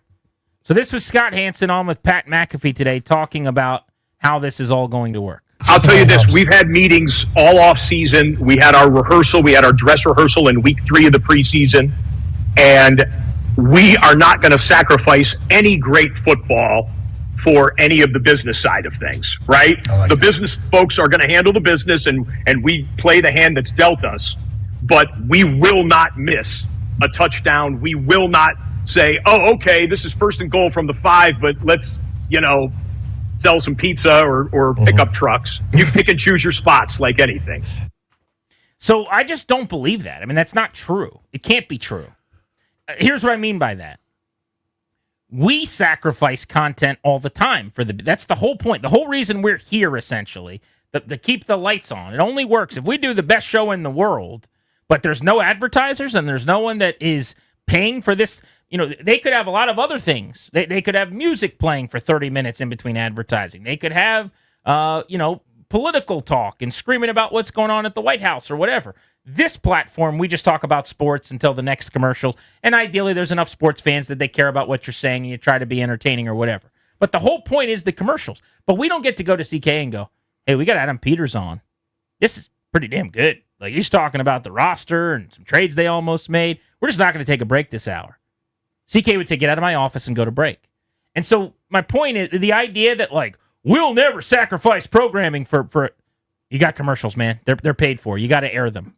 So this idea of we won't miss a touchdown, what he's saying is you're going to see every touchdown because we'll record it when it happens and we'll show it to you as if it's live, which they already to some extent do that anyway, obviously. So yes, you will see every touchdown. I don't doubt that. This is not going to be NASCAR where they leave the race for 4 laps or the WWE wrestling where in the middle of the match, Michael Cole's going, oh my God, is she going to survive? And then they cut to the commercial, and then 2 minutes later they come back and she's on her back, and you're like, oh my God, she went through a table. And they're like, well, you were gone. And they show you her going through the table. Yes, they're not going to do that. But the idea that they're not going to break when a team's at the 5-yard line, there's 16 games at a time, but I guess it's 8 or 9 games at a time. You're going to have to. So I just don't feed me green beans and tell me it's steak. Just say, here's what we're doing. It's still going to kick ass. It's still better than anything else. We're still going to show every touchdown. We're going to show every big play of 20-plus yards. You're still going to get to see more with us than you will anywhere. But this idea that they'll never go to break when a team's goal to go or when a big play is about to happen, you just don't know in the NFL when that's about to happen. Unless they do it like they do for soccer telecasts. This was the long, sort of elusive thing that they couldn't really do well, and why soccer, in my opinion, didn't catch on to much of a degree in the States, is they can't get in their commercials. So what they would do is they'd kind of go picture in picture or an injury timeout or a lull. Let's get in 45 seconds or a minute of commercials. Here's your pizza. Here's your Domino's.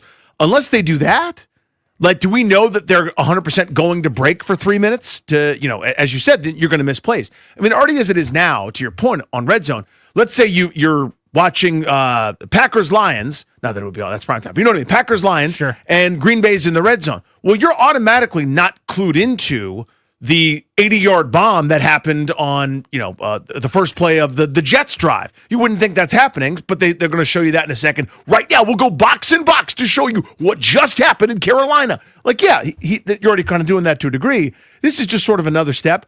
I wonder, though, how they'll do the commercials. If it's just, okay, nobody's crossed midfield, let's go hear from Chevy, or if they'll do like a picture-in-picture kind of thing or something to that effect. It was reported. What was the word they used, Darius, that you and I were kind of saying, well, is it going to be a real commercial, like a full commercial? The way it was reported was as if they're going to go to commercial. Mm-hmm. Now, I hope you're right. We see this now with Caps and Wizards on Monumental or whatever, where someone's at the free throw line, and they'll just sit out for 20 seconds. Joby and Locker don't talk, and a commercial will play over top of the game, but you still see everything because it's like a small square. I'm sure you pay less money for that than you would, a normal spot. Yeah. But like if that's what they do, okay, I could live with that, no problem. The way it was reported, though, is like they're going to have legitimate actual commercial breaks, which is the beauty of this entire thing. All I'm saying is it's still great. I'm not pretending like it isn't. NFL Red Zone is still amazing, but we have to acknowledge that the reason people love Red Zone is that there are no commercials. Quite literally, for 7 straight hours, there's not one.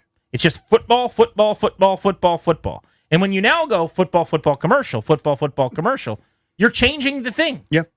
Your entire marketing strategy. Scott Hansen didn't say 7 hours of commercial-free football. Every unfunny person that ever had him on didn't ask him, how do you go to the bathroom? How do you hold it for so long? Because for any other reason than that the whole shtick behind Red Zone is that it's just 7 hours of nonstop activity. Gone. If they do the real commercials, which it sounds like is going to be the case.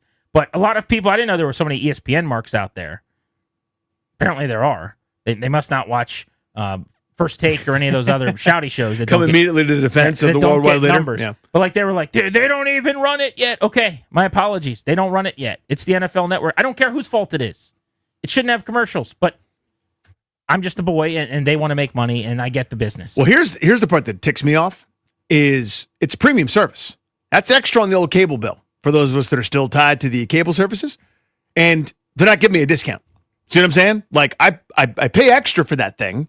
I pay a premium for it because it's the most worth it thing in the world to me. Right. It's the single greatest television channel ever invented as far as I'm concerned. And it just got worse, which I understand. Everyone's trying to make money. Where's my 7% off? Where's my 18% off because of the less programming that I'm getting? Well, I'll never see that. To your point, I mean, when you get an app, let's say Peacock or something, you pay more to not have commercials on these apps. Yeah. Like you could do Amazon Prime with commercials or whatever, and every 7 minutes in a movie, it pops up for 50 seconds or whatever. You know what I'm talking about? I know exactly what I'm talking about. But I pay a little more so that I'm not annoyed by that. Red Zone, do I get to do that? Do I get pay a bunch and I don't have to see them, or I get to pay less now because I have to see them? I think you might be onto something there. Mm-hmm. But I'll wait for that discount. I'll hold my breath.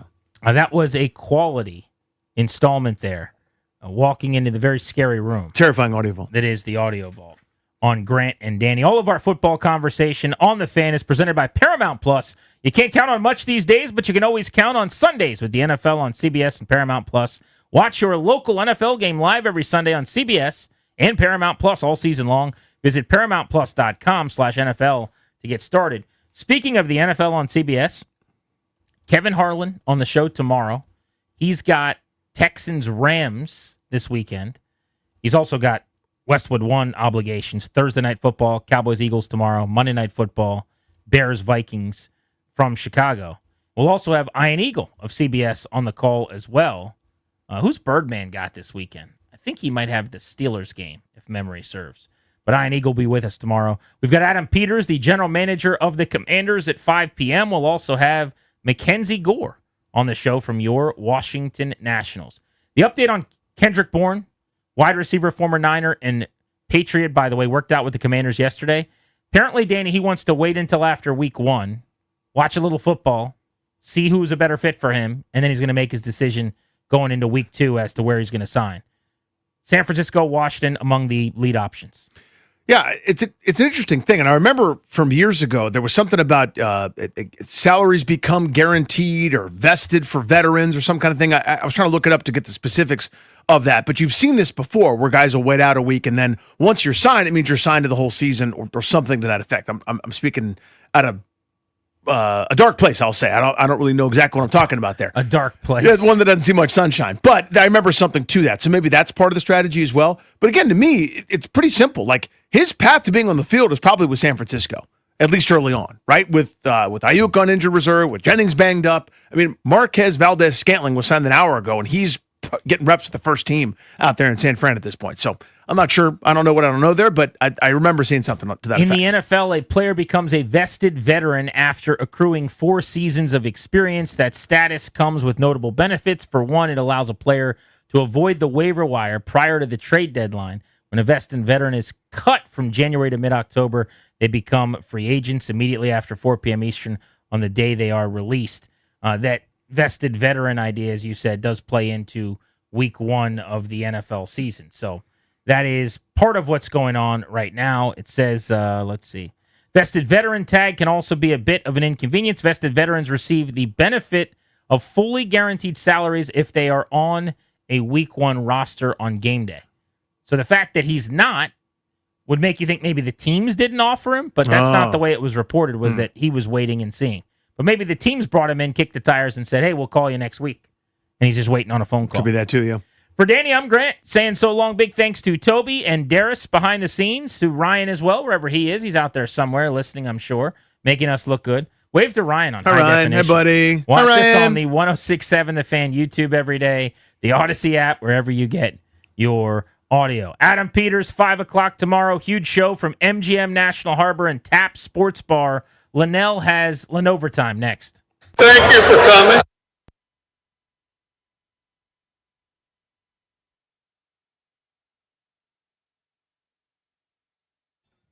I'm Toby Altizer with your sports update on The Fan. This update is brought to you by Foley Mechanical, proudly installing Amana. In baseball, the Nationals beat the Marlins earlier today 10-5 to complete the sweep of the Marlins. They have the day off tomorrow, then they'll begin a 3-game set against the Cubs in the friendly confines. In the NFL, Commanders and Giants injury report. The Commanders had tight end Zach Ertz not practice today with a veteran rest day. Dorrance Armstrong and Noah Brown were limited with knee injuries. Jonathan Jones was limited with a hamstring injury. Andrew Thomas for the New York Giants, their offensive tackle, was limited with a foot injury. Cowboys and Eagles will kick off the NFL season tomorrow. For the Cowboys, good news for the injury report for them. Cornerback Trevon Diggs and left tackle Tyler Guyton are off the injury report after both were dealing with knee injuries. And Chargers head coach Jim Harbaugh said that Najee Harris will play Friday night against Kansas City. When the heat's on and you need a game-winning drive, call Foley Mechanical, your trusted team for heating, cooling, and radiator repair in D.C., Maryland, and Virginia. Locally owned, never franchised. Foley Mechanical, proudly installing Amana systems. From the Crop Medcalf 5-Star Sports Desk, I'm Toby Altizer on The Fan.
Oh, yeah. What's going on, DMV?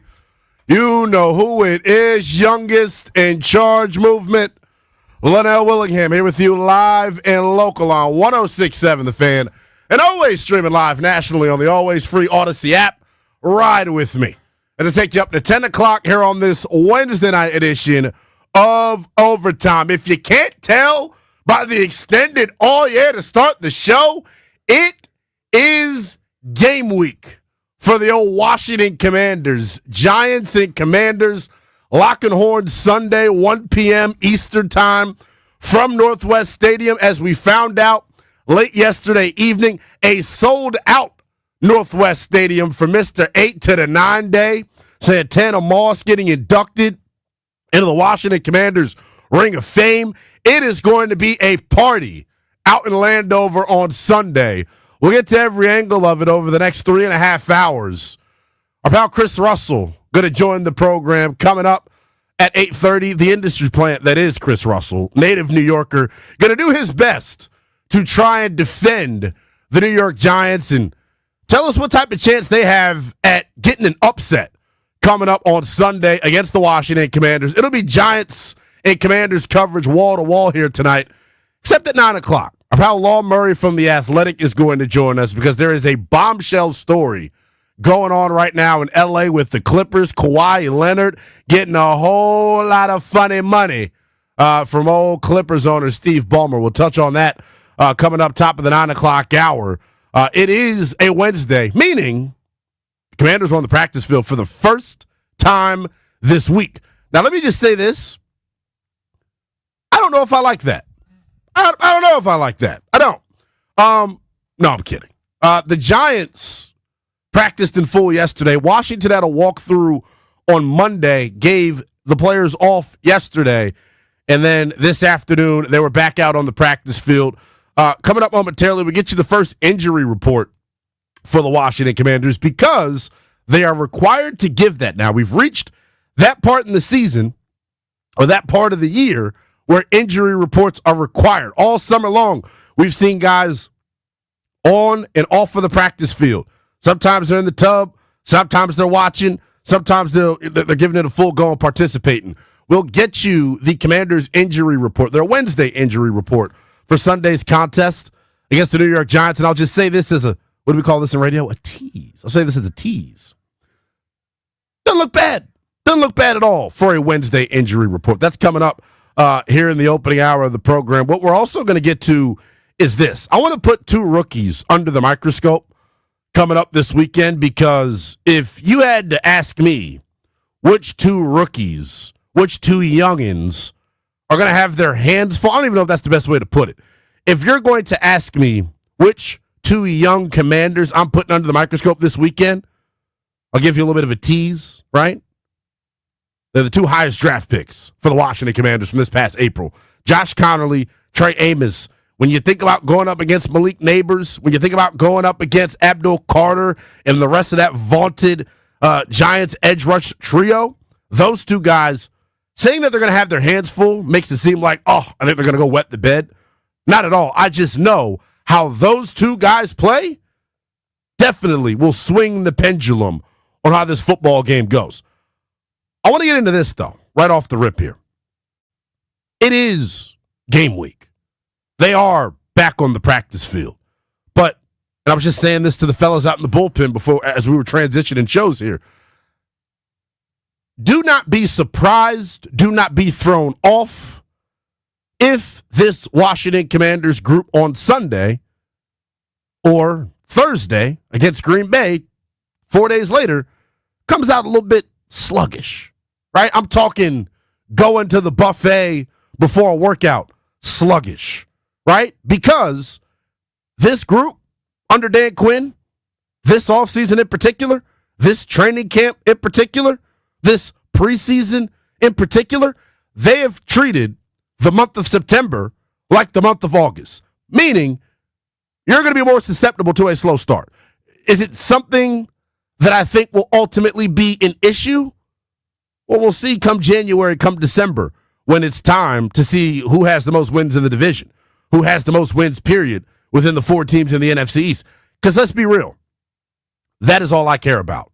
That is all I care about when it comes to the regular season. See, now that I am rooting for a winning football team, a team that's got expectations, a team that, for the most part, is getting a lot of love nationally, locally, it's time to evaluate them under a different lens. I'm looking at it differently here for the 2025 season. And here's why. The regular season, and my best friend's an Eagles fan, so I hear this constantly. You don't know how to be a fan of a good team, Lynnell. You're tripping out about a week 4 loss. I'm done. Last year, what did I do?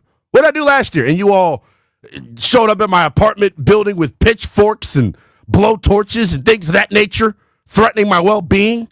Kidding, obviously. But I put a fork in this group after that 3-game losing streak. And the 3-game losing streak, I got to pull it back up. I think it was what? Dallas, Philly, Pittsburgh last year. I think it was after that Dallas loss. I put a fork in the Washington Commanders, and then what did they proceed to do? They hit their stride at the right time. That is what I am hopeful for this time around in the year 2025. And yes, it was Pittsburgh at Philadelphia on the short week, and then home for Dallas where they lost 3 in a row. Then they proceeded to rattle off 7 straight victories before getting upended in the conference championship by Philadelphia. But I say all that to say this. They are a team that I'm not really judging based off of September and based off of the way they've treated the preseason and training camp and the offseason for that matter. They're not judging this group based on the month of September. They're just not. And that's okay. When you've got a Bobby Wagner, a Zach Ertz, Laramie Tunsil, Von Miller, guys that you're trying to ease along here because you expect to be playing 18, 19, 20 weeks of football, I get it. But I say all that to say this. If this football team, throughout the first 10 days of the season, or 11 days of the season, right? Sunday, then you're off Monday, Tuesday, Wednesday, you play again Thursday. There is nothing that can happen within the first 10 days that is going to change my opinion of how I view this football team. I'll expound more upon that coming up top of the 7 o'clock hour. This is the youngest in charge, Lynnell Willingham, riding with you here tonight on this Wednesday night edition of Overtime. If you want to keep the conversation going with me on social media, very easy thing to do. Same handle on each and every social media platform. It is at NELL_BTP. Our guy Lawrence Jones says, what's up in the chat? Lawrence, I got you. We're talking Giants tonight. Our guy June TV says, how do you feel about Debo as our kick returner?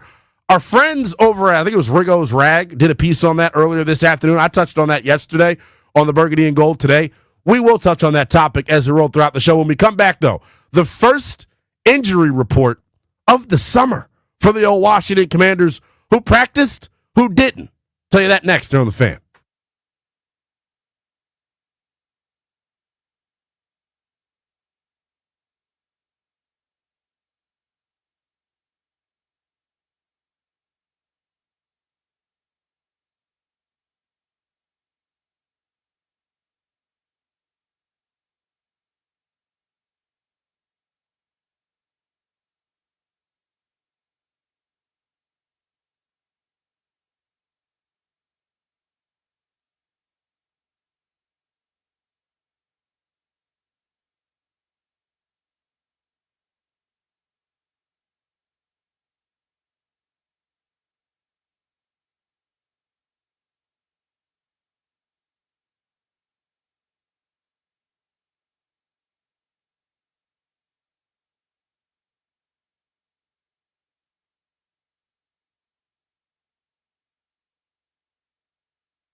Just getting rolling here on this Wednesday night edition of Overtime. You're tapped in.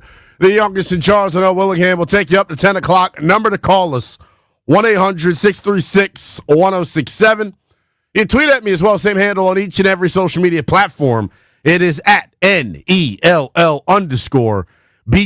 It is game week for the Washington Commanders. Season opener coming up on Sunday. Washington, New York, from Northwest Stadium. Mr. 8 to the 9 day. Santana Moss going to get his name hung up in the rafters at Northwest Stadium as he enters Commanders history forever. So he'll be inducted into the Ring of Fame. Bunch of friends and family going to be in attendance. We found out late yesterday evening. Hopefully it's because you all are showing out, not because the stadium's going to be filled with that dirty, sad blue. But give yourselves a round of applause, Commander fans. Sell out for the season opener against the New York Giants. And as a 27-year-old fan that has gone through the good, the bad, and the ugly with this group for me since 2005, when I really knew what I was, picking up, what I was putting down, so to speak, to hear a sellout crowd for the opener always makes me feel good. It's always something that I'm going to celebrate.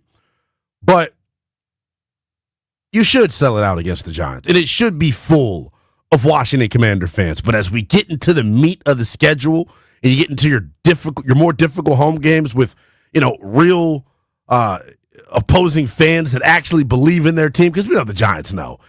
Look, and this is the time of year, right, where everyone's supposed to feel like we've got a chance, we've got a shot. Giants fans know. Giants fans understand. They have as much of a shot at going somewhere far this year as I do marrying Beyonce. I know what some of you are thinking watching me right now on the YouTube chat. The way you look, young man, you're not too far off from Beyonce. I know. But you pick up what I'm putting down here. Clearly, the Giants do not have... No, I'm just going to say no. Clearly, the Giants do not have, high hopes for the 2025 campaign. They want Jackson Dart to, show that he is somebody, and we'll see how long it takes him to actually get the pill. But I think Sunday, yes, it's a sellout, and it should be a sellout full of burgundy and gold, I hope. I remember when Josh Harris first took over, and Ron Rivera was still the head coach of this team, and they were announcing sellouts on social media, and it was what I'll call facetious sellouts that weren't real to me because it was the other team invading then FedEx Field. As we look ahead to Sunday, I think it'll be 80% Commander fans in there. I expect a massive showing. And remember what I said back in the preseason. After the preseason opener, I tried to give Washington the benefit of the doubt because I said you can't fake desperation, you can't fake urgency, you can't fake want to, energy, right? Patriots were honoring Tom Brady pregame with the statue. Washington going to be honoring Santana Moss all weekend. So you got to believe that the energy in the environment Sunday at Northwest Stadium, full transparency, totally jealous that I'm not going to get the chance to be there. And I'm the guy. Y'all know how I feel. Y'all always call me crazy for it. I tell people all the time, you could offer me 50-yard line seats. I'd rather watch it on TV. I like that vantage point better. I like hearing the commentary. I like the close-up pan shots that I get. But this Sunday, I'd want to be there. One, because I love Santana Moss. I mean, just the damn GOAT. When you think about, if you're a 27-year-old out there, if you're a 30-year-old out there, Santana Moss is on that short list of Redskins that we got to see each and every week where you went, yeah, I know our defense may not be worth a damn. I know our quarterback may not be worth a damn, but I know 89's going to show up. I know 89's going to give us an opportunity to win. So super excited for him, super excited for the atmosphere that we're going to get on Sunday as Santana Moss gets inducted into the Washington Commanders Ring of Fame. I mentioned today was the first official practice of the week for the Washington Commanders, meaning we got an injury report. Super duper excited for that. Why? Well, an injury report has not been required all season, all off season, dating back to the spring When guys were on the side, not participating, all of us just got to scratch our heads over on the sideline and go, why is this guy not available? And I think now that we've got an injury report, get a little bit of insight into how folks are feeling. Let's go top to bottom here for Washington. Let's actually start with Washington. Let's go top to bottom. Zach Ertz, a DNP, non-injury related rest day. Let me just start there. Yes. Thank you. Give me all of the Wednesday Zach Ertz rest days. Inject it into my veins. You know why Zach Ertz was able to go Kanye crazy last year and have his best season statistically since 2021? Because of the veteran maintenance from the head coach of this football team, Dan Quinn. And then I give Josh Harris boatloads of credit. I couldn't even find the right word. Boatloads of credit. Because he's giving out boatloads of cash and investing boatloads of cash into this operation. They have, and the beat reporters got to go in the locker room today. Just seeing the pictures online, state of the art. They do it big over at, Big Bear AI Stadium, Big Bear AI training facility. They're doing it big, man. They're investing money into this thing. And I don't think Zach Ertz practiced once last year on Wednesday. It felt like maybe it was something that started halfway through the year, but him not practicing on a Wednesday, I wish none of the veterans were practicing. I wish Vaughn wasn't practicing. I wish Tunsil wasn't practicing. Obviously, you don't want guys not to practice, but I get what they're doing. It does not concern me at all. And speaking of Zach Ertz, as we continue to take a baby tease towards Sunday, FanDuel, America's #1 sportsbook, proud partner of 106.7 The Fan. Go look at the props for Zach Ertz and tell me how realistic you think it is that he achieves some of these props. Give me the over on the catches. Give me the over on the. I think he is going to be featured early and often in an offensive performance that I expect to be a little bit of a struggle bus for the old Washington Commanders. But we'll get to my expectations for the offense coming up top of the 7 o'clock hour. But no Zach Ertz today because of rest. Dorrance Armstrong limited with a knee. Noah Brown limited with a knee. Jonathan Jones limited with a hamstring. He's been out for a little while. So is Noah Brown. Dorrance Armstrong's knee, kind of a new thing. Need more of an explanation on that. Matt Gay, full participant with an illness. Marcus Mariota, full participant with an Achilles strain. For the Giants, limited was Andrew Thomas, who has been out of camp, I think, for the most part, with that foot injury. But reading the beat writers' tweets out in New York, it is the expectation that he does give it a go Sunday in the season opener for the New York Giants. Our first injury report. You know who I'm happy to see not on there? One, Terry McLaurin, because we knew the ankle was bogus. Two, Jordan McGee and Brandon Coleman. Love that. Those are two guys that spent a lot of time during training camp on the trainer's table. Javonte Jean-Baptiste, not on the injury report. So I'm happy because guys aren't as nicked up maybe as we were being, not that we were being led to believe, but as we thought just from watching and trying to read into what they got going on. But that's our first injury report of the 2025 season. We're here, baby. I'm celebrating all the small victories for the Washington Commanders. Top of the 7 o'clock hour, coming right at you here on this Wednesday night edition of Overtime. We'll take a quick timeout. When we come back, I'll tell you why no matter what happens Sunday doesn't define the Commanders or how I view them. I'll expound upon that next as The Fan.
1067 The Fan in overtime, brought to you by our pals at Cars for Kids. That's Cars with a K. 1067 The Fan congratulates Cars for Kids on 30 years of changing lives. Over 1 million cars donated. More than 100,000 kids. Help be a part of the legacy. Donate your car today at carsforkids.org and join over 1 million satisfied donors. 1-800-636-1067 is the number here on this Wednesday night edition of Overtime. You're tapped in. The youngest in charge, Lynnell Willingham, taking you up to 10 o'clock tonight. A lot to get to as it is game week for the Washington Commanders. They open up the season Sunday against the New York Giants at home from Northwest Stadium. Santana Moss getting inducted into the team's Ring of Fame. Super excited about that. It is a sellout crowd. I'm going to say it every time we come back from break because I'm excited about it. Sellout crowd for the season opener.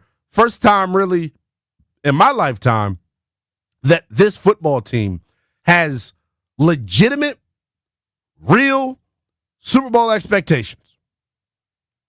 I'm not hyperbolizing it by saying that. I'm not putting an immense amount of pressure on the team by saying that, and I'm not saying anything that none of you aren't thinking.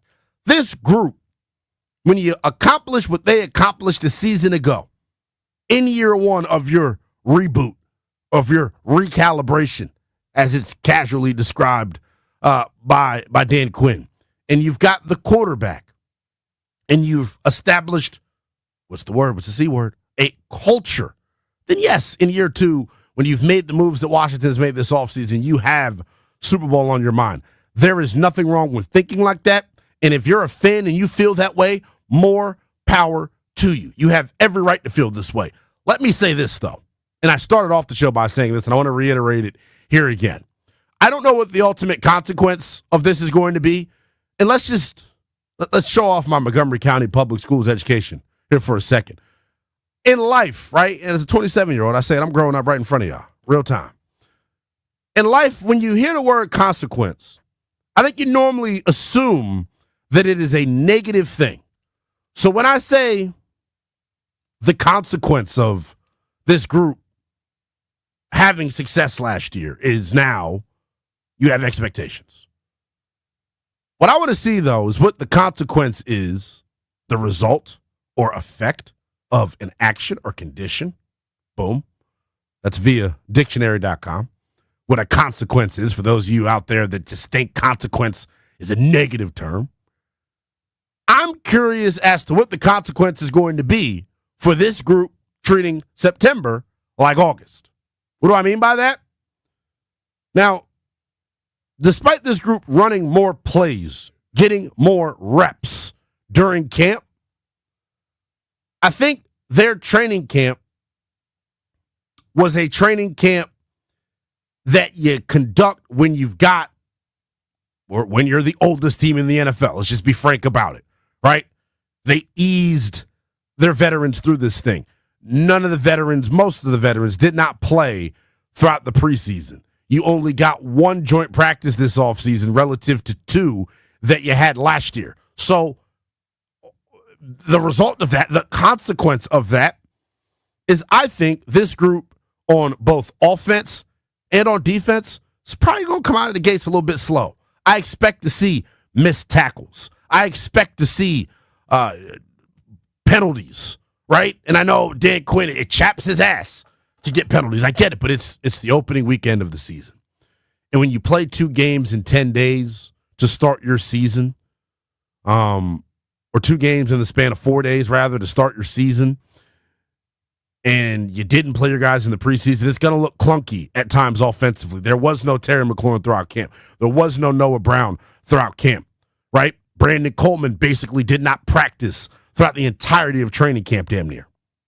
So because of that, right, they may get off to a little bit of a slow start. Now, what does that mean? When I say slow start, doesn't mean record-wise. Because to be frank, quite frankly, they can't afford a slow start record-wise.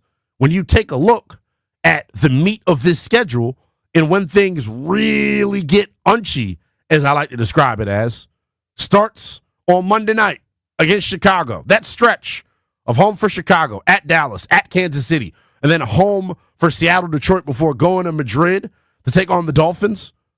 That's the meat of your schedule right there to me. That 5 or 6 game stretch is really going to tell a lot about this football team. And I'll say it like this, right? There is no Cleveland Browns on the schedule. There is no Tennessee Titans on the schedule. There is no New Orleans Saints on the schedule. So you got to handle business. But here's the thing with me, right?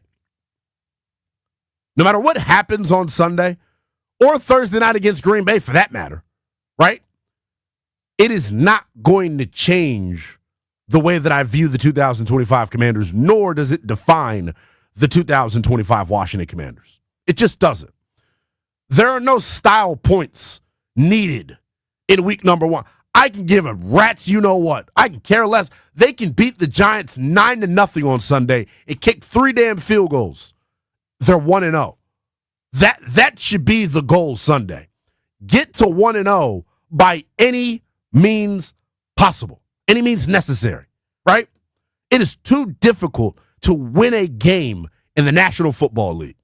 So for those of you expecting them to come out like gangbusters and be the greatest show on turf from Jump Street, you got another thing coming. And guess what? That is okay. That's okay. That's the byproduct, right, of your quarterback not having a pass attempt during the preseason. That's the byproduct of your top 2 wide receivers not taking any reps during training camp. That's what happens. All right? That's the byproduct of your Mike linebacker, Bobby Wagner, who's going to be your leading tackler. That's the byproduct of him not playing at all during the preseason and then having 1 joint practice mixed along with several vet days. You're more susceptible to the slow start. But even if they do start slow and don't look as crisp right out of the gate, it's not going to define the Commanders, and it's not going to change how I view them. I told you at the start of the segment how they view them. For the first time in my lifetime, this group has real, honest, unbiased, Super Bowl caliber expectations, man. How are they going to handle those expectations? How are they going to handle being that team that everybody wants to knock off? That's the question for me. The big picture here, it can go a bunch of different ways on Sunday, man. That's the beautiful part about game week, man, especially when you're talking about the season opener and there's so much unknown. Everyone's 0-0, right? Everyone's got hope, right? It almost makes me want to get into my John Gruden. Everybody's got dreams. Everybody's got dreams. They want to win the Peach Bowl. They want to win the Rose Bowl. What does John Gruden say? I'm in the nightmares. I think the Commanders are in the nightmares. I totally do. I think this is a group, and we'll talk about it as we roll throughout the hour. When you've got the right mix of veterans and young talent, when you've got the right mix of veterans and young talent, especially at the quarterback position, game's most important position, the most important position in the world of pro sports, you got a chance. You got a chance. So I'm not looking for style point Sunday. I think it's going to be a rock fight. I can see it being a 13-6 win. I can see it being a 27-23 win. It can go either which way, but the bottom line is this. Bottom line is this. No matter what happens on Sunday in that season opener for Washington, and for that matter, no matter what happens on Thursday against the Packers, it doesn't define the Commanders' season, and it does not change how I view them. For the first time in my lifetime, this group has realistic Super Bowl expectations. And guess what? That's nothing to wilt over. That's nothing to cry about. We got to learn how to be winning fans. That is a good thing.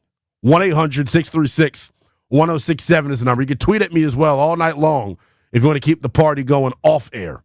Same handle on each and every social media platform. It is at NELL_BTP.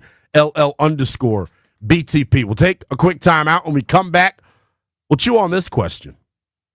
Which side of the football is more likely to hit the ground running on Sunday? The Commanders' offense or the Commanders' defense? I'll give you my thoughts on that next. This is The Fan.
1-800-636-1067 is the number. You tweet at me as well. It is at NELL_BTP. You're tapped in. The youngest in charge, Lynnell Willingham, taking you up to 10 o'clock tonight. Coming up in the 8 o'clock hour, top of the 8 o'clock hour, we'll put a couple of Commanders rookies under the microscope that have to play well in their first career NFL game coming up on Sunday against the New York Giants. That is the season opener for the Washington Commanders from Northwest Stadium. Santana Moss getting inducted into the Ring of Fame. Year number 2 of the Jaden Daniels era. I am super duper revved up for what this Sunday has to bring. But before we get to Sunday, a couple of housekeeping notes that we've got to get through, including tomorrow night. And I was saying it to the fellas as we were transitioning shows. I'm fired up. And I guess I'll always get like this, but then again, I don't know what this feels like. I don't know what it feels like to do a Wednesday show after we made the NFC Championship game last year, and we're in the opening week of the season. This is the first time. So I am trying to not be overtaken with emotion. So I'm trying to look at it objectively. I'm growing. Last year, I would have never said something like I said last segment, which was, no matter what happens in the season opener, no matter what happens even in week 2 against the Packers, it will not define the Commanders season, and it will not change how I view this group.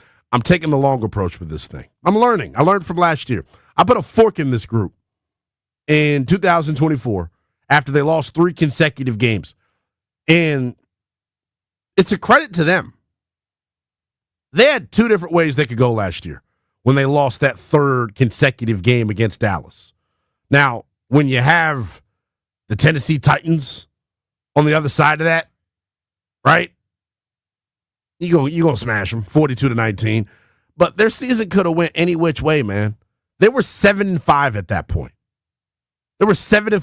point. Entering that Titans game. And the season could have went any which way. 100%. 100%. Like it went any which way. So I just think we're at a spot right now with this group where it's kind of like, for me and for us as fans, I guess, let's go. Let's get into some X's and O's here. I want to talk offense. I want to talk defense. And the question that I want to chew on is this. Which side of the ball is more likely to hit the ground running on Sunday? Which side of the ball is more likely to hit the ground running on Sunday? Is it the offense or is it the defense? For me, the answer is very clear. For me, it is this Washington Commanders defense. They are more likely to hit the ground running on Sunday. And here is why. Throughout the course of a 5-6 week training camp, guess who was together every damn day? The starting 11 of this Washington Commanders defense. There were not guys in and out of the lineup all throughout training camp. They played in the preseason, right? Now, I know we didn't see Bobby Wagner, we didn't see Von Miller, but we saw Trey Amos, we saw Marshawn Lattimore, we saw Javon Kinlaw, Mikey Sanders still, so on and so forth. And I think this defense is in a spot right now where I think they're trending in the right direction, right? They're not a finished product in week 1. The offense is going to be a finished product in week 1. But anybody that knows anything about ball will tell you this, right? Traditionally, offenses start a little bit slower. Now, when you add in the caveat of this offense not playing much during the preseason and then only having 1 joint practice compared to 2 last offseason, you pick up what I'm putting down here, right? Here's the thing and why I'm more confident in the defense hitting the ground running. Continuity. I don't think the Commanders have had, in their starting offense, I don't think they've had enough time together on the grass. I just don't believe that. Terry McLaurin didn't practice all throughout camp. Noah Brown didn't practice all throughout camp. And then this offensive line, who I'm high on, right? And I think all of us here locally are high on this offensive line. When you insert Laramie Tunsil, when you kick Brandon Coleman inside the guard, when you draft a first-round tackle in Josh Connerly. The starting offensive line that you're going to see Sunday, and I think it's going to be Tunsil at left tackle, Brandon Coleman at left guard, Biotish at center, Allegretti at guard, and then Connerly at right tackle, they had a handful of practices together because Brandon Coleman was in and out of the lineup all throughout camp and missed a sizable chunk of camp. Laramie Tunsil did not practice every day during camp. Josh Connolly Jr. was not strictly at right tackle throughout the duration of camp. Right? Allegretti and Wiley were flipping between sides, rotating back and forth. I just don't think this starting offense has enough time on task to hit the ground running in week one, especially when you add this caveat that you're going up against this Giants front. And I get it, right? Last year, the Giants defense statistically was not that good of a group, right? They were pretty bad stopping the run. They were pretty bad stopping the pass. But just as we got better this offseason, I think the Giants got better this offseason as well. They have an adult in the room at the quarterback position, right? They've added to the biggest Achilles heel of their football team, right? Which we know was their secondary, right? Bring in Paulson Adebo. Bring in Javon Holland, right? This group is better. How much better are they? Well, that's ultimately going to be the question here.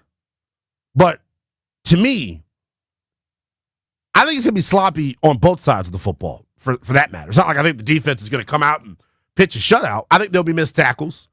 I think there'll be penalties. All of the things that you see when your football team treats the month of September like the month of August. And I'm not slighting them at all for doing that. I totally understand it. It's totally justified. It's totally warranted. My question is, will you be able to overcome that? Right? Will you be able to overcome the consequences of not playing in the preseason? Will you be able to overcome the consequences of treating the month of September like the month of August and July?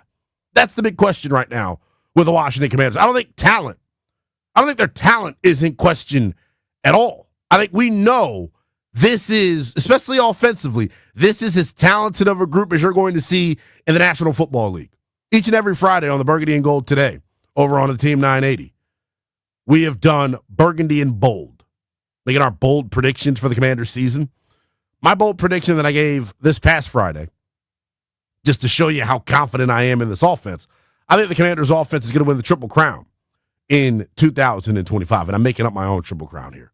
Lead the NFL in points scored, lead the NFL in yards per game, and then lead the NFL offensively in time of possession. Because I think they're that good on offense, but I'm not sure. Wait, touchdowns aren't part of the Triple Crown? Points per game. Points per game. Touchdowns, points per game. But they're in a spot right now where they legitimately at every position offensively have guys. And the quarterback obviously is what puts it all together as the straw that stirs the drink, so on and so forth, however you want to describe it. But that's the question to me. Are they going to be able to overcome the consequences, whether good or bad, of not playing in the preseason, treating the month of September like the month of August? 1-800-636-1067 is the number. We're asking you this on the phones. Which side of the football is more likely to hit the ground running on Sunday against the Giants? The Commanders' offense or the Commanders' defense? 1-800-636-1067 is the number. You can tweet at me as well. It is at NELL_BTP. We'll take a quick time out. When we come back, your calls, plus I'll tell you why I have zero concern about the Commanders falling victim to their own success. That's next on The Fan.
1-800-636-1067 is the number. You can tweet at me as well. It is at NELL_BTP. You're tapped into the youngest in Charles, Lynnell Willingham, taking you up to 10 o'clock here on this Wednesday night edition of Overtime, getting you ready for the season opener for your Washington Commanders coming up on Sunday. They'll lock horns with the New York Giants, 1 p.m. kickoff from Northwest Stadium. Here's the thing about Sunday. If you're in the stadium on Sunday, first team, all vibes. I wish I could be there. I know they don't even like going to games, but I just know the atmosphere Sunday is going to be raucous because Santana Moss is getting inducted into the Ring of Fame, because of the expectations that this group has on them based off what they accomplished last year, because it's year 2 of Jayden Daniels. Vibes are going to be sky high at Northwest Stadium coming up on Sunday. I'm super excited for it. I want to talk to you on the phones, though, at 1-800-636-1067, because I do want to get into some X's and O's here. Which side of the ball is more likely to hit the ground